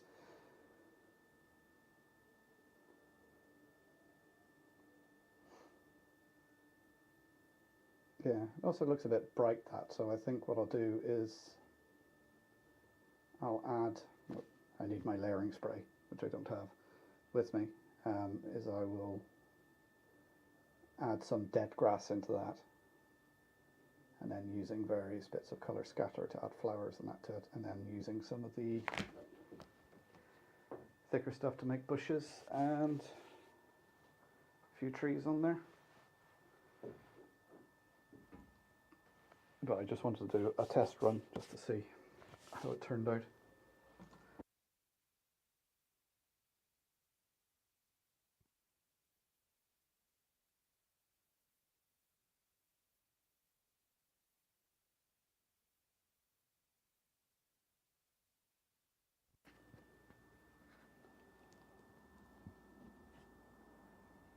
Right guys, my mic's about to go, so I'm just going to switch over mics a minute so you lose me for a second. Just going to mute it so there's no feedback or anything.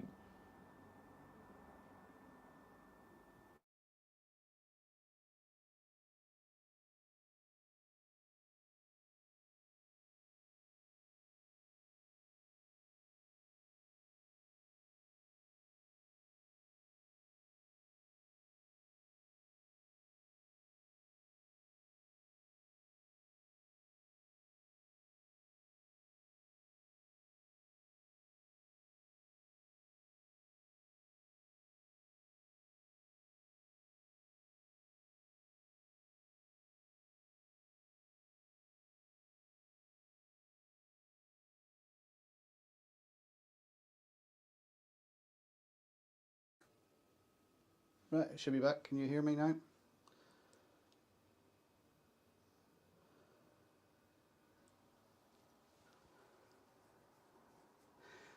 That's what I was thinking of doing, a little farm scene here. You know, little fence either side of the rail, a little sort of farm crossing. I'm thinking over the other side where there's a bit more space, maybe do a bit of a lake or something like that.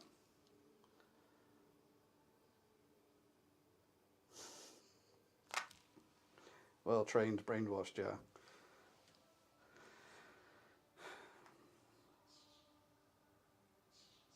Yeah, my youngest lad likes trains, but he's not mad into them like I am. You know, they all do these things where they're into trains and then they grow up a bit, meet girls, and then come back to it later in life.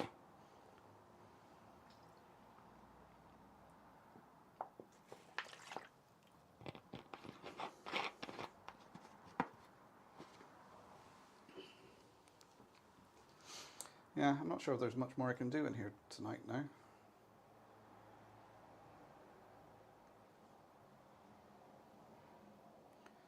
So I'll make a list now of what I need to bring in next time.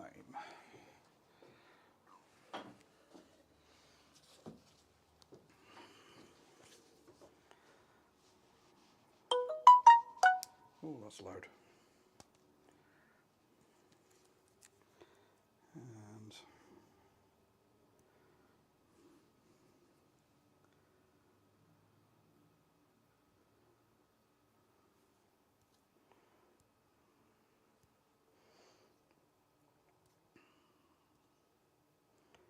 And where's my notes?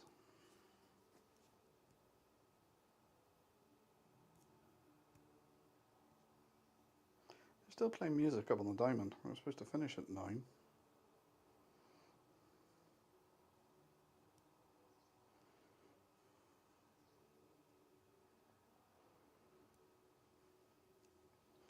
Right, so layering spray. It's a new one that never used to make noise before.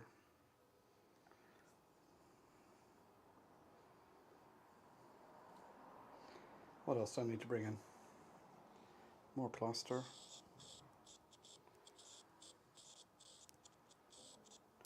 Salutex.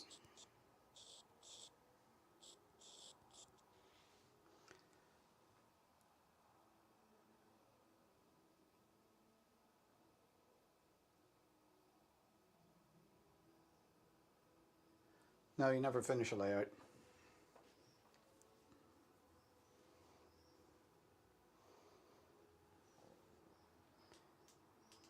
And let's face it, it'd be boring if you ever finished it, because you start at one end of a layout and you work all your way around. And by the time you get back to the beginning, your skills have improved, and you look at sections and go, oh, I could do this now, I could do that, I could improve this bit. And that's what makes it interesting and an everlasting hobby, an everlasting expense on your wallet.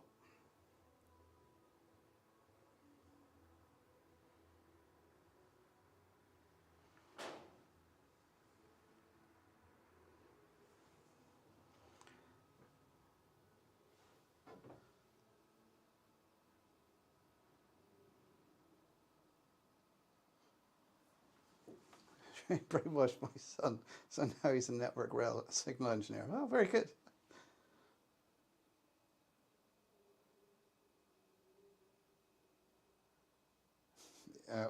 Always a smart idea, you know. I actually bought my missus a train set. I bought her the Thomas the Tank James set because she likes red, and James is red, so I bought her that. And each of my kids have a different Thomas logo.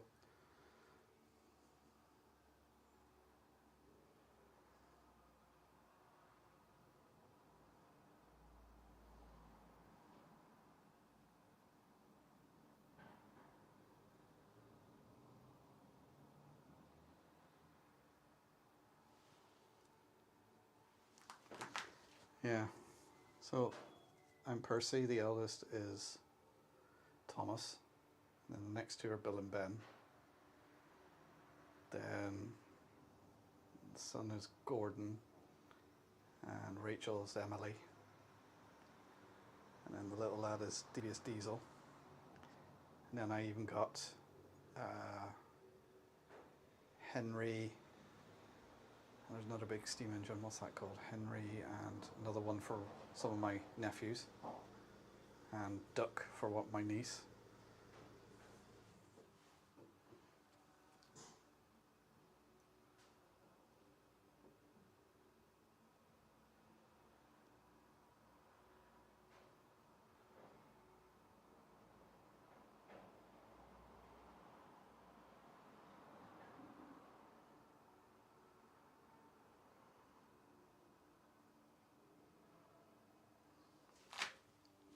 Right, I think that's all I need to bring in.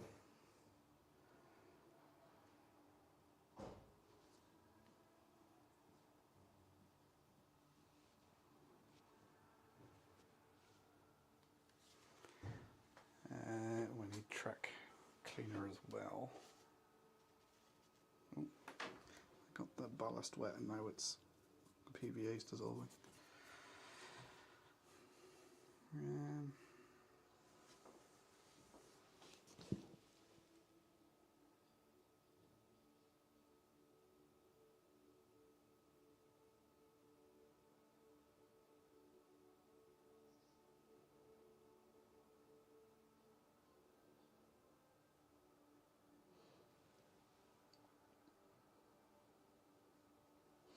Yeah, unfortunately when my kids were small, I wasn't in the position to have a model railway.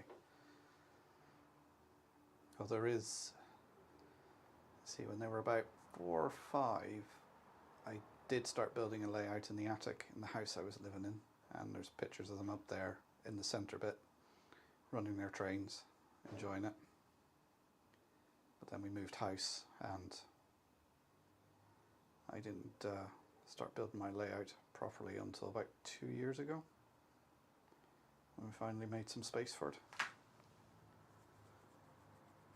I was always building little layouts here, there, and everywhere. And, you know, I would get as far as laying the track, and then we'd move, or something would happen, and I'd have to rip it up. Never actually got to do any scenics.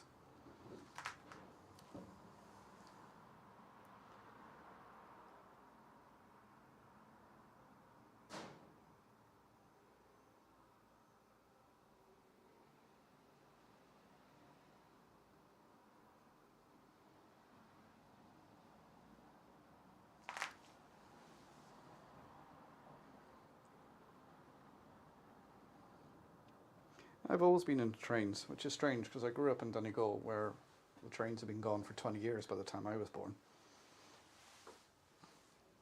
But I always had a fascination with them.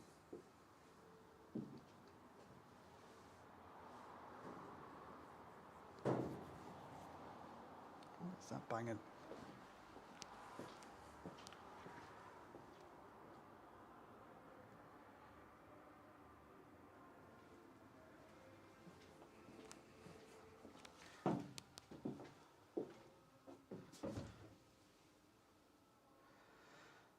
Yeah, if only trains got cheaper, that would be great.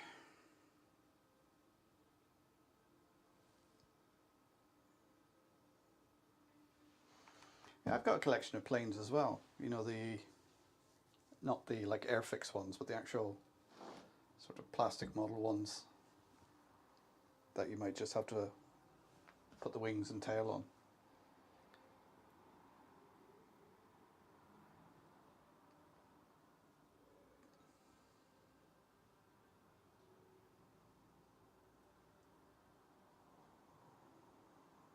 Yeah, you do. As you get older, you find yourself saying things like your dad used to say. And you're sat there going, close the door, pick that up, tidy your room. And then you think, oh my God, I sound like my dad. I've turned into my dad.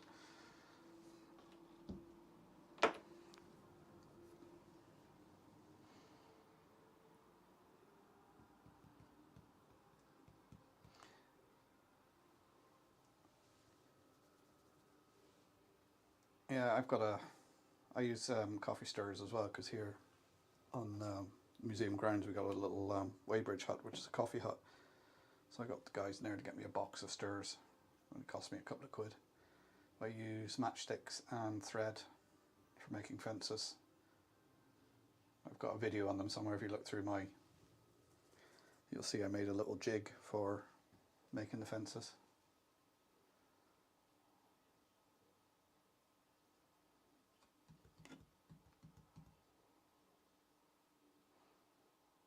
Yeah, I think at the moment I've got more hair than my dad at the moment, but it's receding. It's getting a bit thin on the top. I don't think I quite got a bald patch there, but it's coming.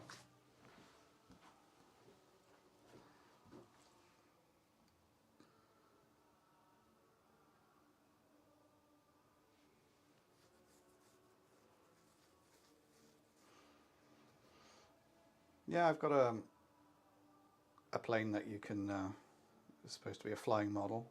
Started building it with my son, and then he lost interest in it, and it's sort of just sitting in the shed now, half built.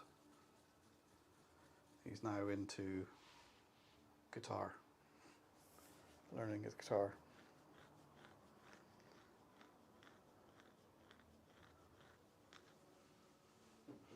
Right, so I need to put these two need to go on charge, so they're fully charged.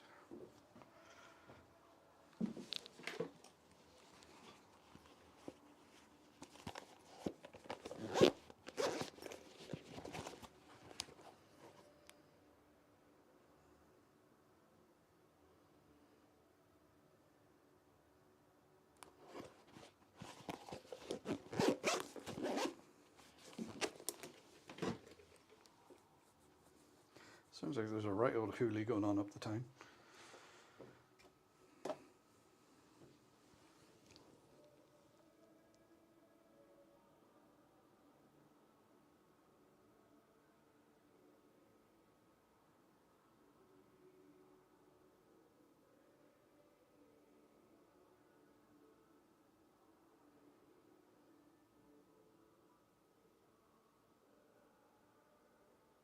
That's where you got the idea from, all right.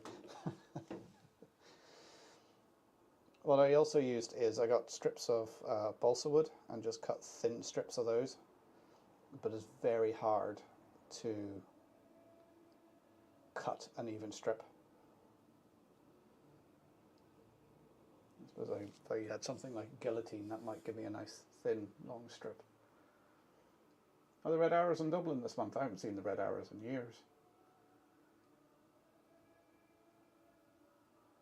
Last time I seen them was up in Portadown, I think. It was a low cloud base. They sort of flew in, flew over, and then disappeared because they couldn't do their display. They couldn't even do their flat display. Oh, you double Stratocaster. Very good.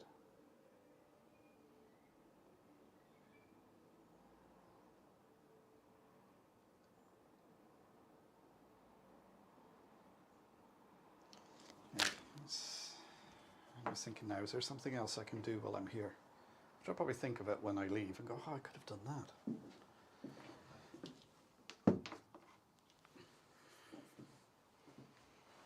This is great. I've actually got a good bit done this evening, so I might do this a couple of evenings next week, if I'm allowed. Yeah, the usual. You going into that damn railway again?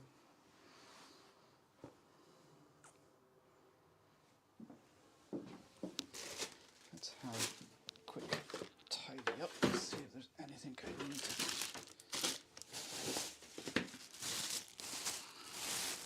Oh, that's what I could do. I've got some of these trees. I might put a bit of glue on them. So I've got the spray glue here and put some scatter on them just to see if it improves them any. Yes, we can do that. Right, let's move the camera over.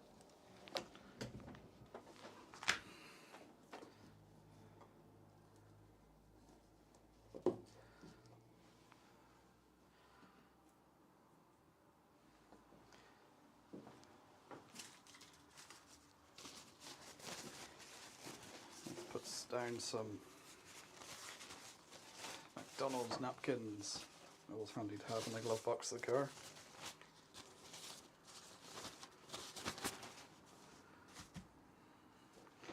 And see what scatter I have with me.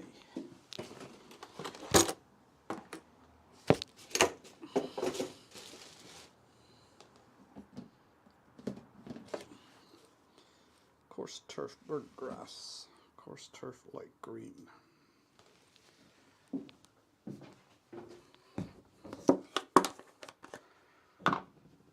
It's just, I think that doesn't look too bad on the camera, but it is quite a vivid bright green.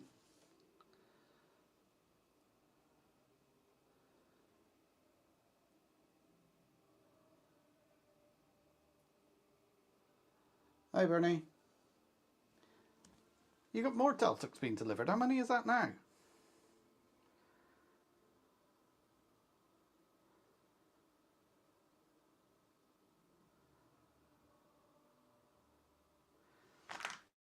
Yeah, I've made hedges out of scouring pads, cut them, used a little bit of scatter on them, and some coloured scatter, and they didn't turn out too bad actually.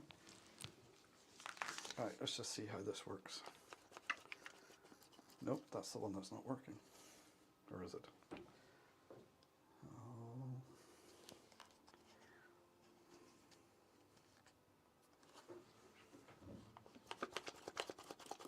Nope. Nope, trying. It just dribbles out. That must be age.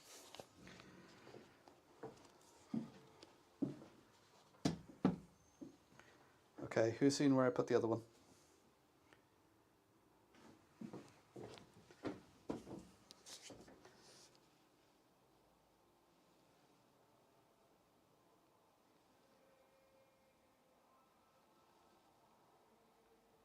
Yeah, it is a bit symmetrical, alright.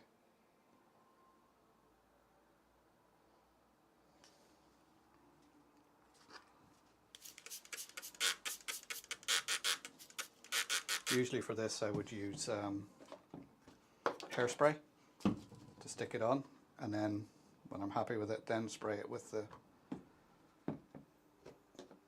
glue just to hold everything in place.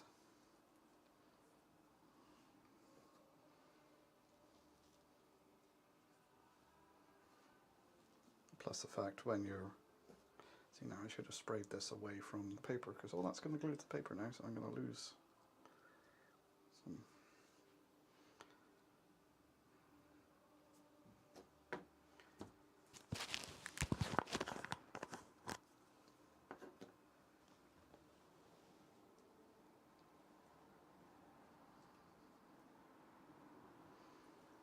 Right, so we've got some burnt grass, light green.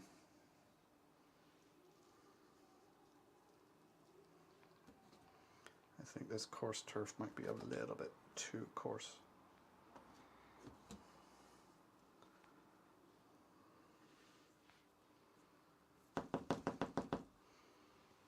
See, that has toned it down a little bit and give it a bit more definition. I'm just going to see what else I have in here that I can put on there. Oh, of course I got some of the green blend.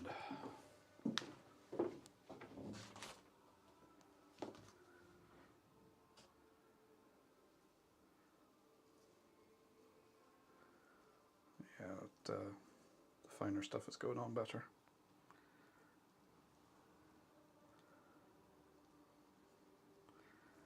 The thing to do with this would have been to spray this outside, bring it over here, and I could use that paper to recover it. Now that's just a mess. I think that looks a bit better. Oh, Leslie, you're off. Good night. Catch you again.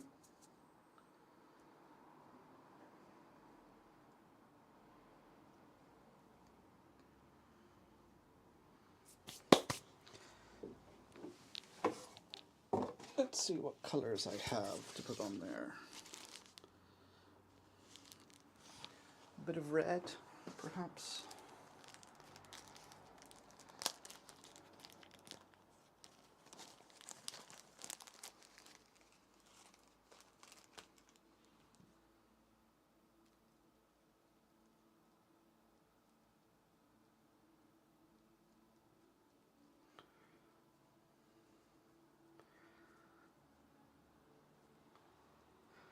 There we go. Just a few bits of red on there just help break it up. Right. Now let's find a piece of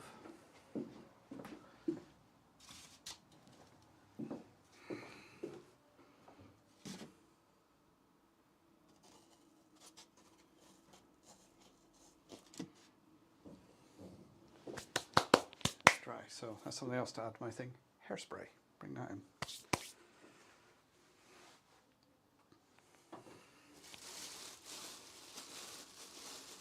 I think I'll use my hairspray method on the rest of them. Tidy them up a bit.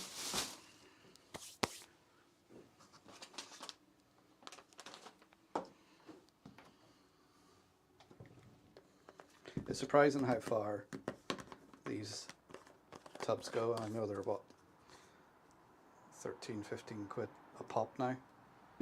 They do actually go a fair bit.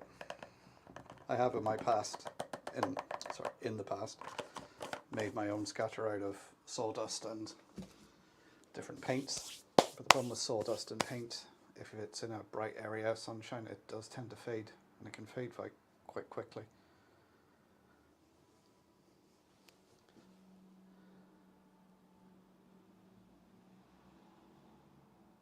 It does look like a well-kept tree, so it might be better in a garden or something like that. Whereas if you've got something like this, like bent over like that, it gives you the sort of windswept effect.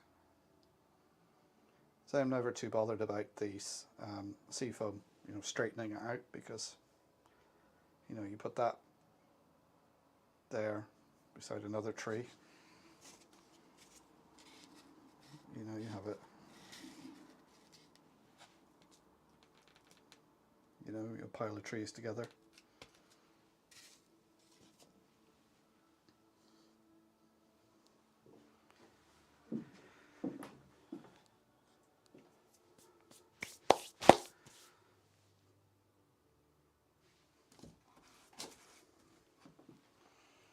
Right, how is this drying off? Oh no, it's still quite wet.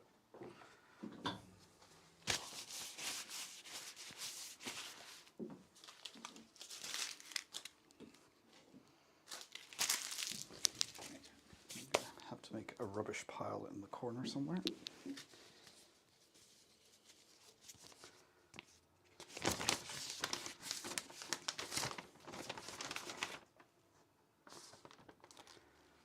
And just find what looks like IKEA instructions. I don't know what to.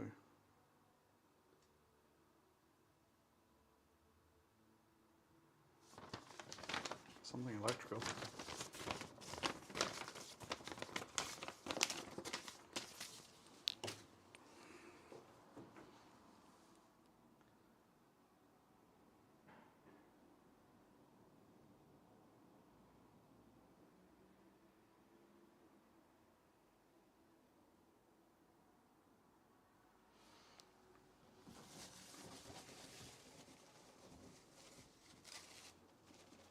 Lift that off of there because that's going to end up sticking to it.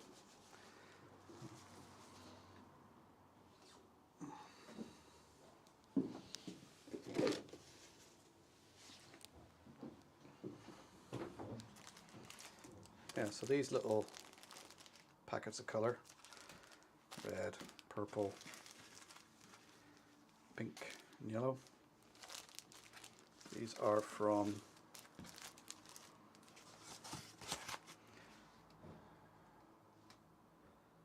WWS. I also have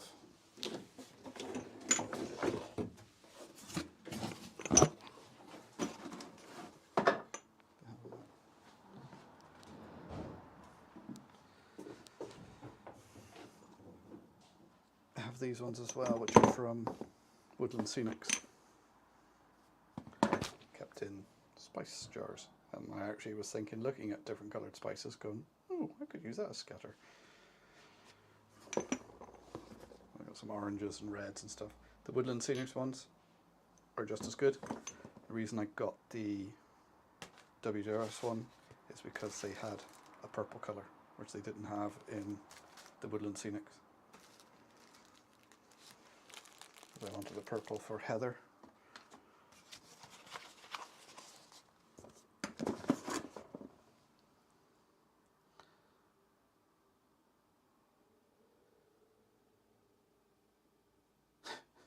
All right, Thomas, take care.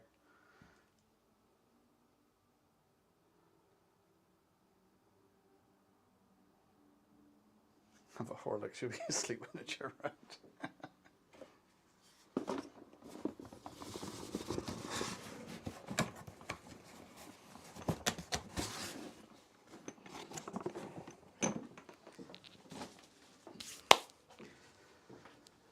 Right, I think when my daughter gets back, and she should be back shortly, is I might go and get a takeaway. Get a nice dirty burger from the fish and chip shop up the road.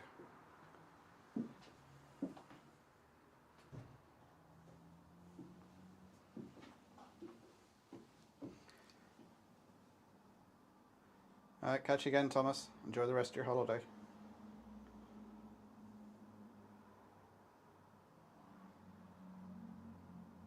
It was Thomas who was on holiday, wasn't it?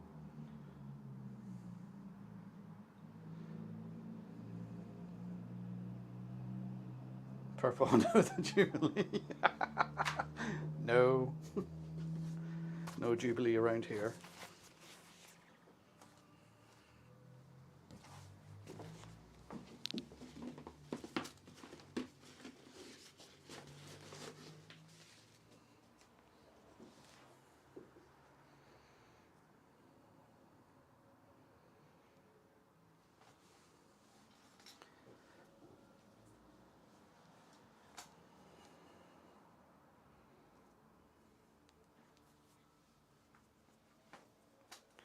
Yeah, so if the weather's decent on Thursday for my usual live stream, I will bring in my router and everything, set it up in here so I can use the phones of that and go around and give you a tour around Drumboat as long as it's dry.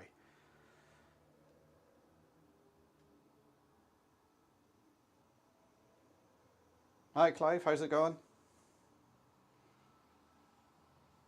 Yeah, night shift modelling, just here in the railway centre while my kids are out partying. I'm on taxi duty, so I'm in here doing a few hours work.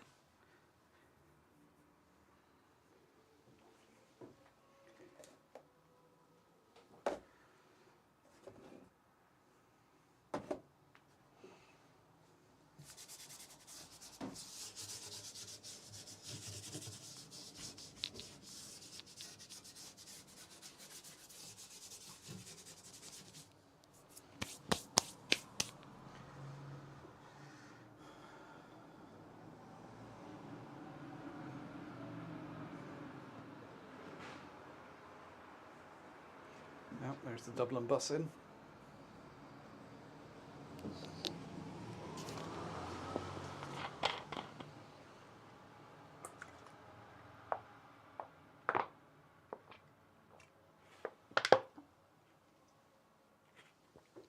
That's me all out of juice now for the night.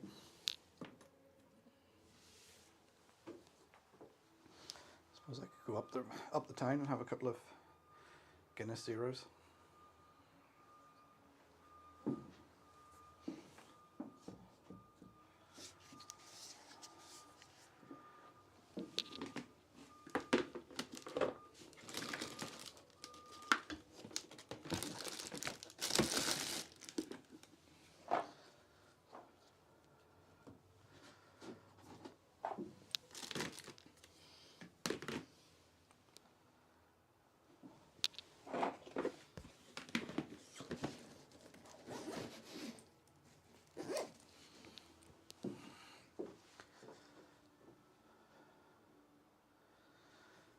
Right, what can I do to kill a couple of minutes while I'm waiting for everyone to come back? So I need to add hairspray to the list.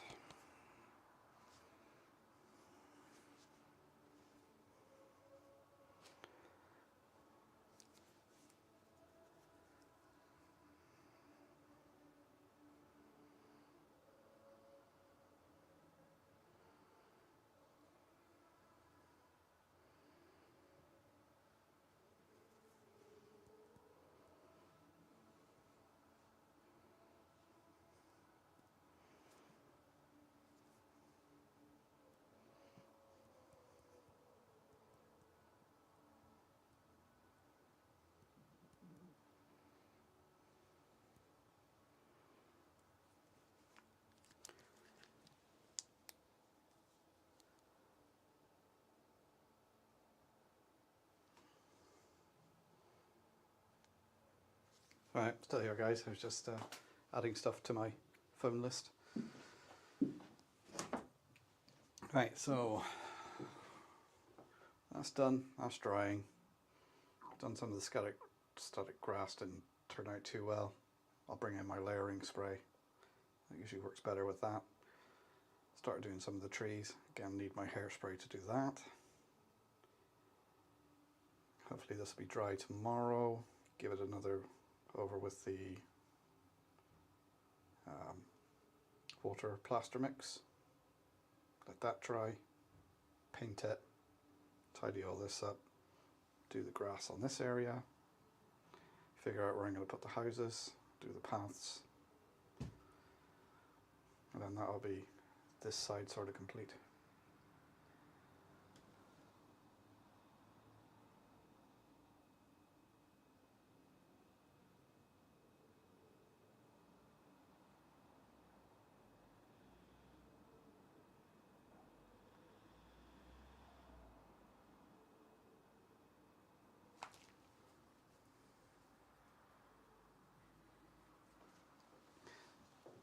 Yeah, I plan to do the live from the museum on Thursday. Well, I've been trying to do it every Thursday, but the weather hasn't been great. But if I can do next week, we're supposed to have a high coming in from the Azores, which, you know, should be good weather. So I can then set everything up here and do the live from here. So I'll be able to use my little hand cam to go around and show you Drumbo. So you can get a good look at everything underneath her, down around the wheels and everything, and the cylinders, and in the smoke box and firebox and everything. And then a little tour around the museum as well.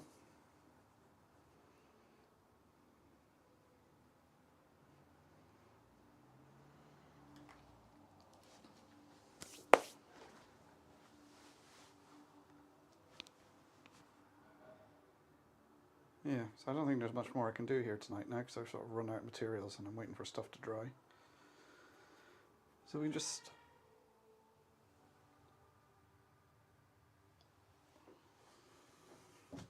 sit and chew the cud for a while.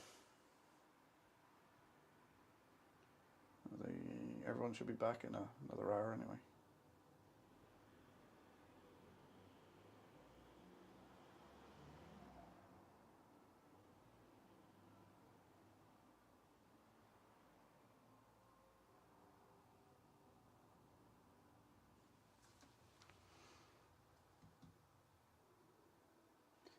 Ooh, I could make some more. No, I don't have any paper with me. I'll do some grass tufts, but I don't have the greaseproof paper with me.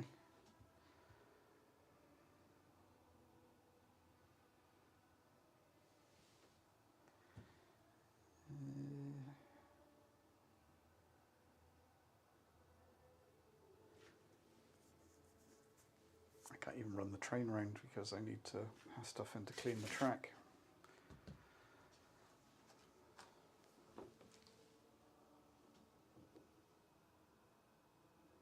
Alright, and Nate, catch you next time. What's the future plans for the museum? Right. So part of the Drumbo project here was obviously to bring Drumbo back, put the canopy over her, put the ride on out the back, do a bit of landscaping, and revamp the inside of the museum. So Drumbo's back, the canopy's over, part of the 7¼ inch track is down. We're just waiting for the shed to be delivered. That'll hold the engine. That should be here next week, hopefully, so we can get that up and finish the track laying. Of course, we've got the problem with our 7¼ inch loco has broken down and is not working. So once all that's done, we have grant applications in to get a bit of money to do the landscaping. We're having the grand opening here during Heritage Week in Ireland, which is, I think the date in the diary at the moment is the 17th of August, a couple of days after our AGM. And that'll be a lot of work done at the museum. You guys might have seen on Facebook there, a video went up on Friday of the new sort of interactive cab we've had put in, which, oh, I could actually take you guys in and show it to you. Oh yeah, someone's coming back.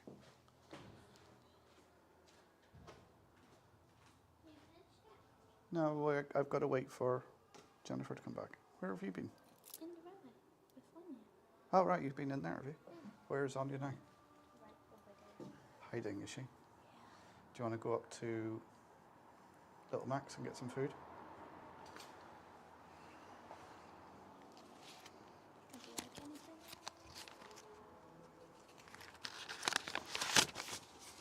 Yes, can I have a chicken fillet burger and a bottle of Iron Brew, please? Thank you. And whatever yourself and Anya wants.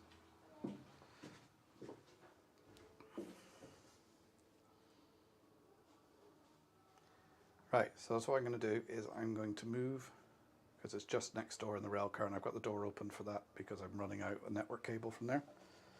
So let's go on the move, shall we guys? And I'll show you that interactive cab. Well, I say interactive, it's for the younger ones. So just bear with me, guys. Try not to hit any buttons. trolleys.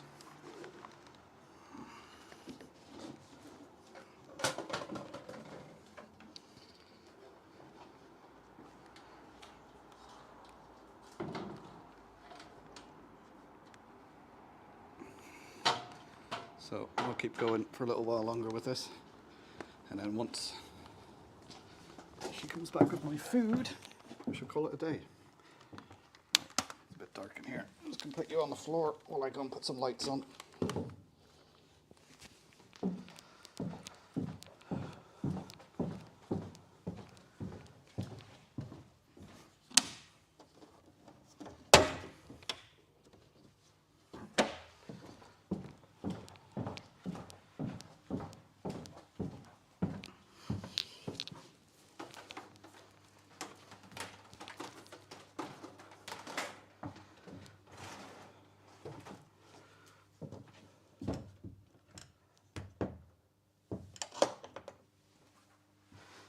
Right, the interactive cab is booting up.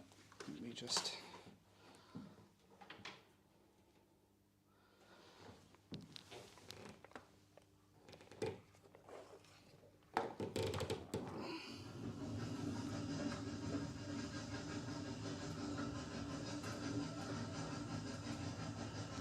So there's our interactive cab.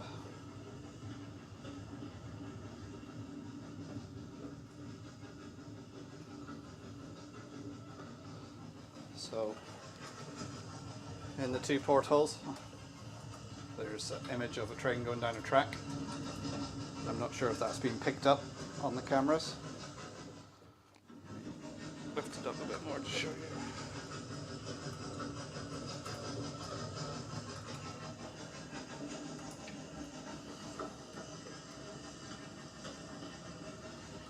So they got a couple of games on here that they play.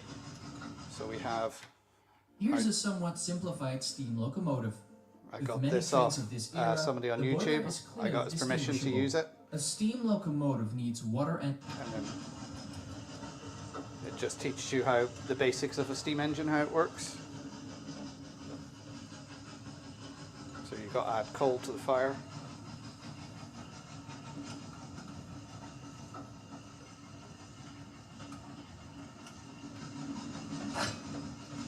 So you got to add coal. Make sure it doesn't go into the red.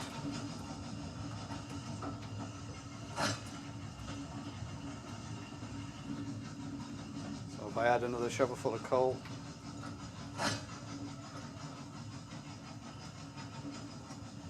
and I've blown the engine up.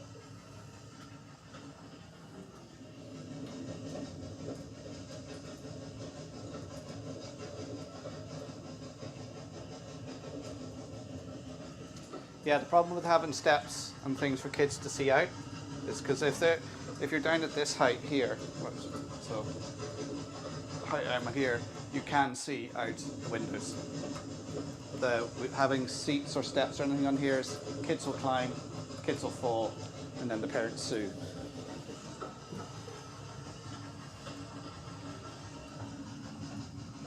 And then you've got to find the lever. So it gives you, it's like a little test to do to become a train driver.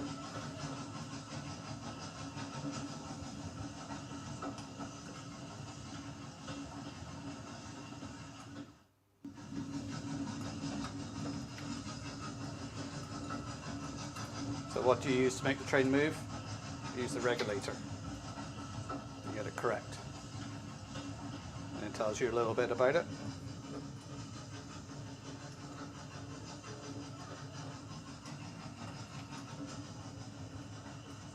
How would you make the train stop?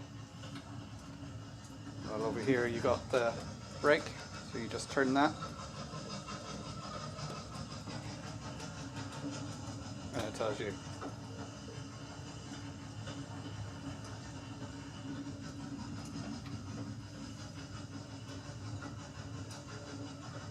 How would you know the train is approaching? Over here, you can't see it, but there's a chain.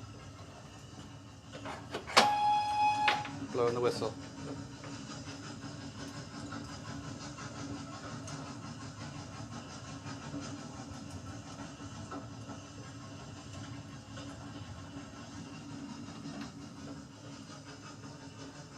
And what would you use to make the train start reversing? Well, you got the reversing lever here, so there's a little button to press.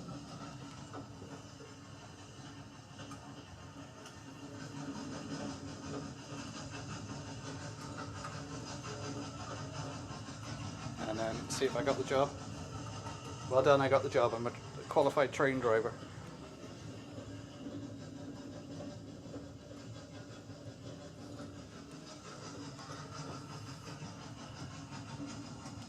And then we've got then the rail network.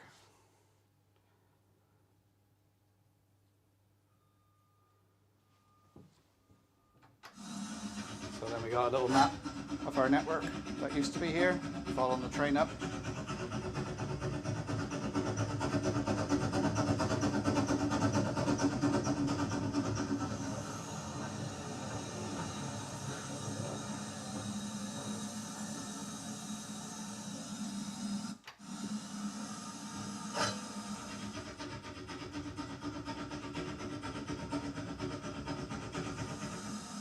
Stops the beam glass. We get water into Stranorler.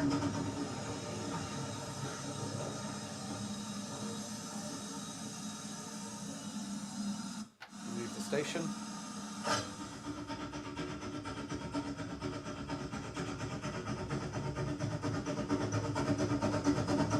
Arrive into Strabane.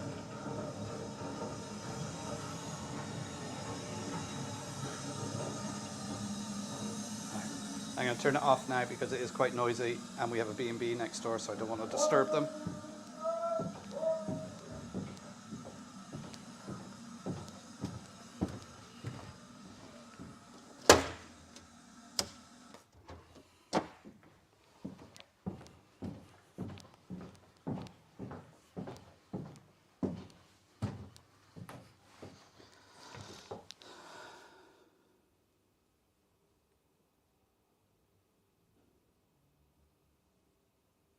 Stick with it, see fire cap. Yeah, apparently this is the first one in Ireland. We came up with the design and everything. We found a company that does these sort of things for museums, and they came up with this. It's fairly basic, but it's meant for kids.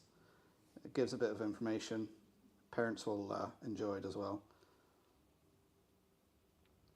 So.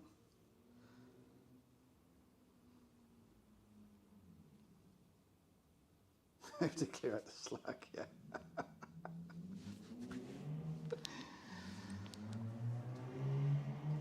Yeah, it's quite nifty.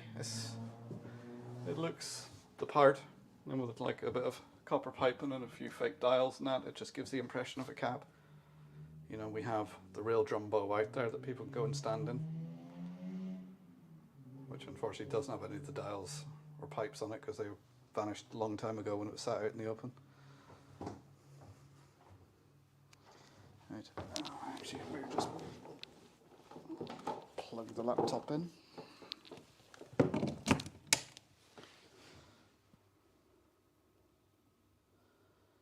So it's just something here to have it, and where it's situated is in the trailer part of railcar 15. So this is sitting in which what would have been the back end of the rail car, and through that door there it would have led on to the cab part where the driver would have sat. Cab's long gone, unfortunately, and then in the black hole that's down there, that's coach 58. But whenever I'm in here doing the live stream on a Thursday, I'll give you guys the full tour.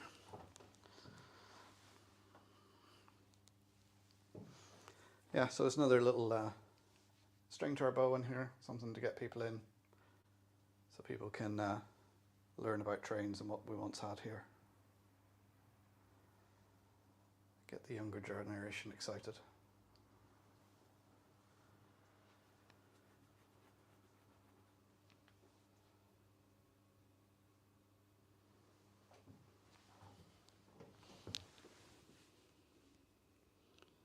So I think I might call that a day now, guys.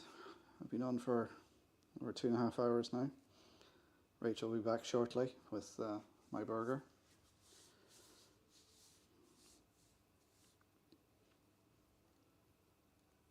So hopefully I can do my live stream Thursday evening from here, give you a tour around the museum and Drumbo and everything, and give you all bits of the history and everything. So, hi Valerie, you just come in just as I was about to go off. This is our new exhibit here in the museum. It's a game. It's set out like the cab of Drumbo, like a steam engine cab, so kids can have a sort of an interactive visit. So if I get to come in here Thursday, if the weather's decent and that, I will do the live from here, and you'll get to see all this in its full glory. So thanks for tuning in, guys. Impromptu live tonight, just doing a bit of work on the layout in here. So thanks for joining in, keep me company while I was here doing some work. And I will catch you all on Thursday, hopefully. So take care, everyone. Enjoy your modelling. And good night to everyone. And I'll see you all Thursday, hopefully.